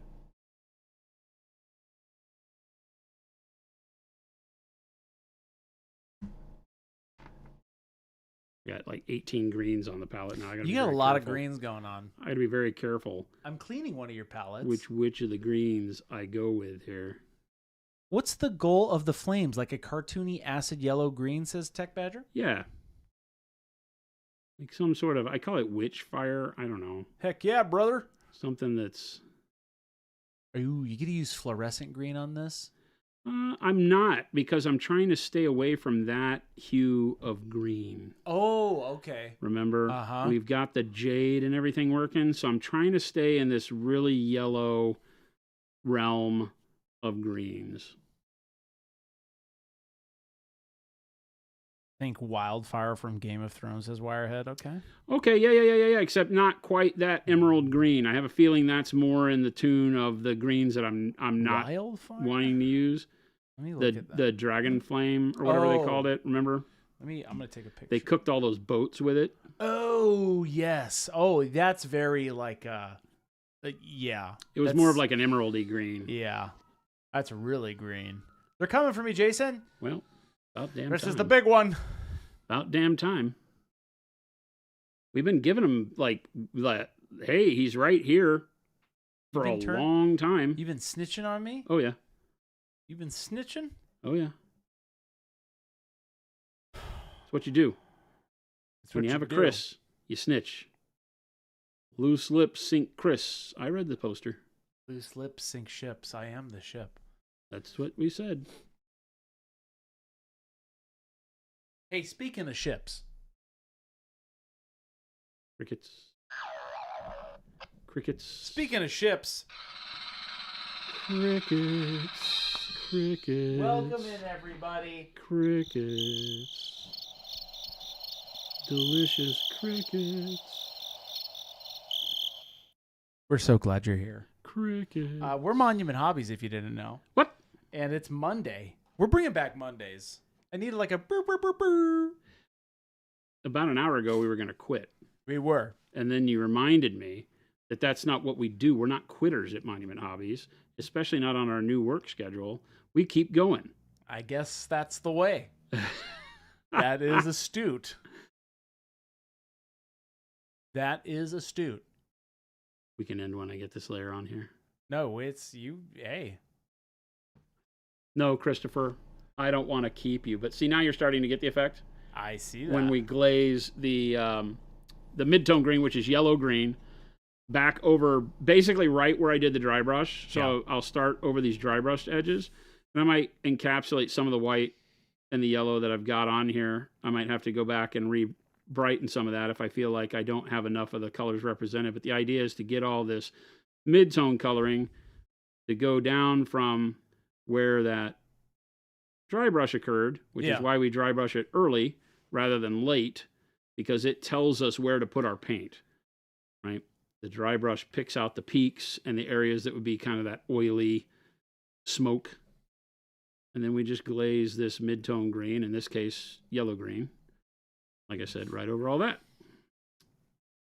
And we're left with a good dimension for it. Yeah. That pulls away from just because you had called it out where that contrast of the edge was. Yeah. Now it starts to bleed away from the edge. And I was just about to say that. That kind of tied it in. Yeah, you just start working the edge backward into the other color. So flame is it's something that you'll treat differently, I think, with every shape of model you paint. Mm-hmm. There's not like a real definitive way that I say, oh yeah, this is the way we paint flame. I paint it differently. Not every model. You know, if there's a torch, then I've got a way I paint a torch. But if there's like this, where this half a body and this big plume of flame that doesn't really have any smoke molded or modeled on it, right? This is all flame. And so I've got to try to figure out how to give it enough depth to pull it off. So I think we're getting there. A little bit sure. I like that angle right there. That's starting to feel good. Yeah. We're having our cake and eating it too. Hey, whoa. That's right, right? Eaters never we're quit eating our cake and having it too, Christopher. No, we're consuming the cake. And then we're also having it. Yes, we're eating our cake and having it too. You want answers? You don't deserve answers. I want the truth. You don't deserve You can't handle the truth. You can't handle the truth. You want answers? I want the truth. Commando Ken, why is this looking like yellow lemon meringue? Oh. Ooh. Oh. Now we're hungry. We're eating titanium white cake? No. You can't eat your paint and have it too. See? They get it. No, Gandalf. No, Brent. That person gets it. What have you done? I'm allowed to say whatever I want, chat. It's questionable. 4:54. Questionable. I'll say whatever I want. You're on the clock still. That's true. That's not how this works. I'm going to say whatever I want, Brent. I don't know. This is the first name I saw, so I'm like, that's what I'm going to say. No, I'm not doing that. That's a joking kid. It's a big sigh, Jason. Oh, yeah. That's a big sigh over there, Jason.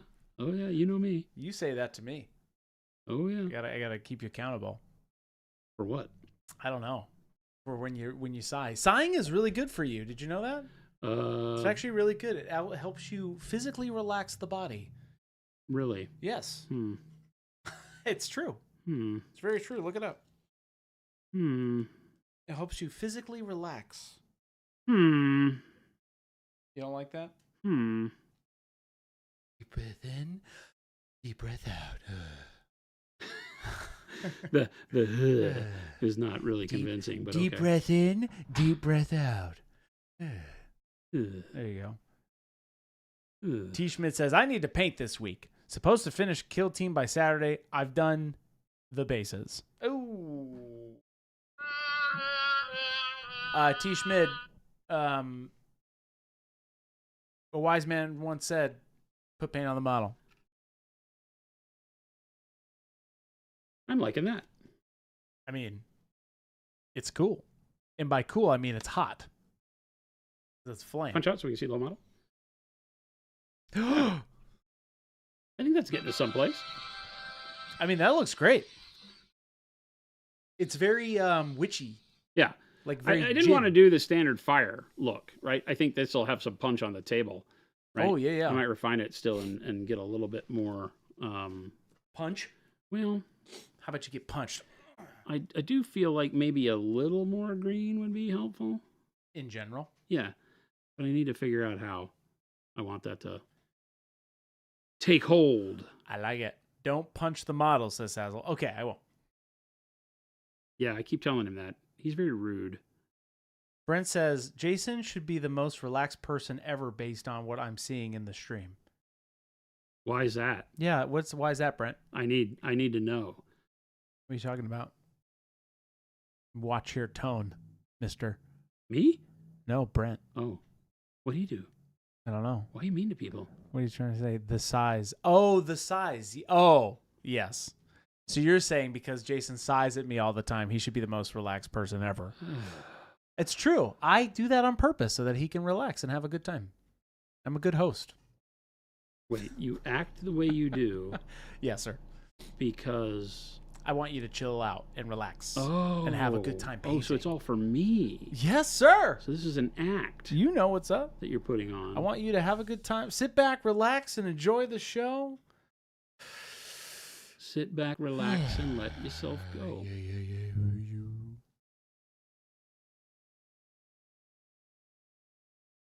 Sazzle says, gonna make sure he lives forever so Chris doesn't have to paint on stream. We'll put him in a dreadnought. That's Chris's plan. He wants to have me in a dreadnought. I said I'm okay as long as the loadout, the weapon loadout is Freeze good. him, quick! All right, I'm gonna stop. You're gonna stop? I'm gonna stop. I'm feeling pretty good about this. It's looking pretty good. Stay by my side. That's great. I mean, that's a cool looking model. And by cool, I mean hot. We need to, I need to put some basing material on it. Okay. So that we can do the glow.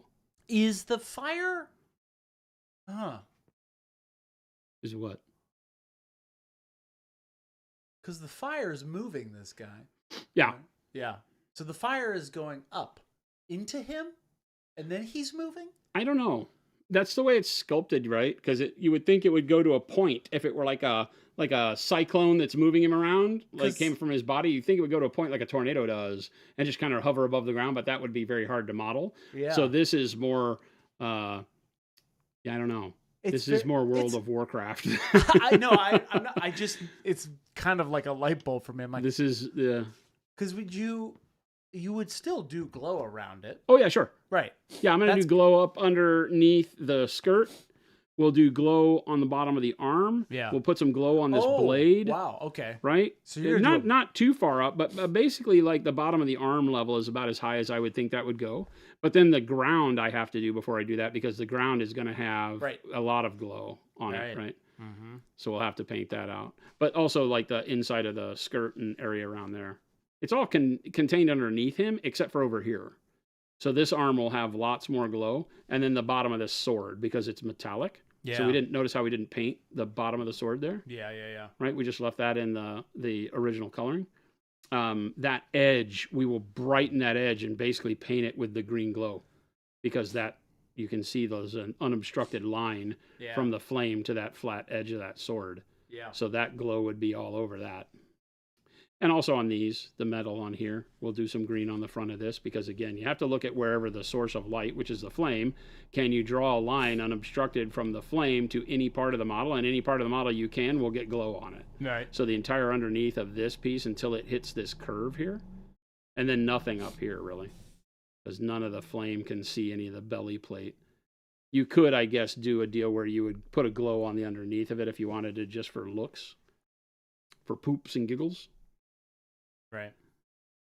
Poops and giggles. But yeah, I'm pretty happy with that. That color works with our gold because it's gone with the green, which is why I did not do my standard gold with a base of dark yellow green, because it gave me the color space to do it with the purple and the magenta. To now my gold stands completely off from the green flame. And so does the jade, right? Because it's all yellow and the greens on the model are all blues. So bingo bango. Big brain on Brad. That's me.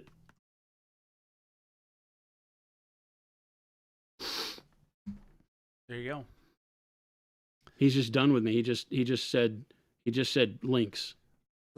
Lieutenant Jin, you don't got no legs. He ain't got no legs. That's hilarious. I love his Lieutenant Dijon. As in mustard. Dijon mustard. Dijon as in mustard. You have no legs, mister. Everybody, thank you so much for hanging out and watching us paint dry. Hope you enjoyed this Monday. We had a lot of really cool stuff on blending, so go back and watch the show if you tuned in late. Much appreciated if you stop by on one of the raids. Hit the follow button, the subscribe button, or whatever the hell button is in front of you on the platform you're watching from, so that you can be notified when we go live. And so that we can brag to all of our friends. Look at all of our followers. Woohoo! That is the currency of the world. Woohoo! So thanks so much for tuning in. We love having you around, spending some time with us. Thanks so much for all the great questions. If we missed a question today, don't hesitate to stop back and ask it again tomorrow. Yep. We'll get to it. We definitely like to handle everything we can. We'll be back tomorrow. We do stream Monday through Friday, 2 p.m. to 4 p.m. Monument Standard Time here in Phoenix, Arizona from Monument HQ. Well, this is no longer HQ. This is the studio. From the empty studio. No, it's not it empty. We're here. Well, okay. That's true. The Monument Studio. From the Monument Studio, Chris and I at Monument Studio.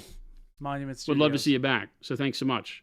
And make sure to check out the links. Come join us on the Discord. Go check out monumenthobbies.com, monumenthobbies.eu. We have 2 stores around the globe, as well as a whole host of friendly local gaming stores. Well over 500 friendly local gaming stores here in the U.S. and more abroad. We're signing up our first direct EU stores coming up soon. So you'll be able to get the line more readily at your local corner store in the EU. It's lots of fun. Check it out. Buy some hobby goods. Keep us supported. Thank you so much for hanging out with us. Stick around. Chris is going to find us somebody to raid. Show some love in the chat we wind up in. Enjoy your hobby evening, and we'll catch you back here tomorrow. Adios, gang.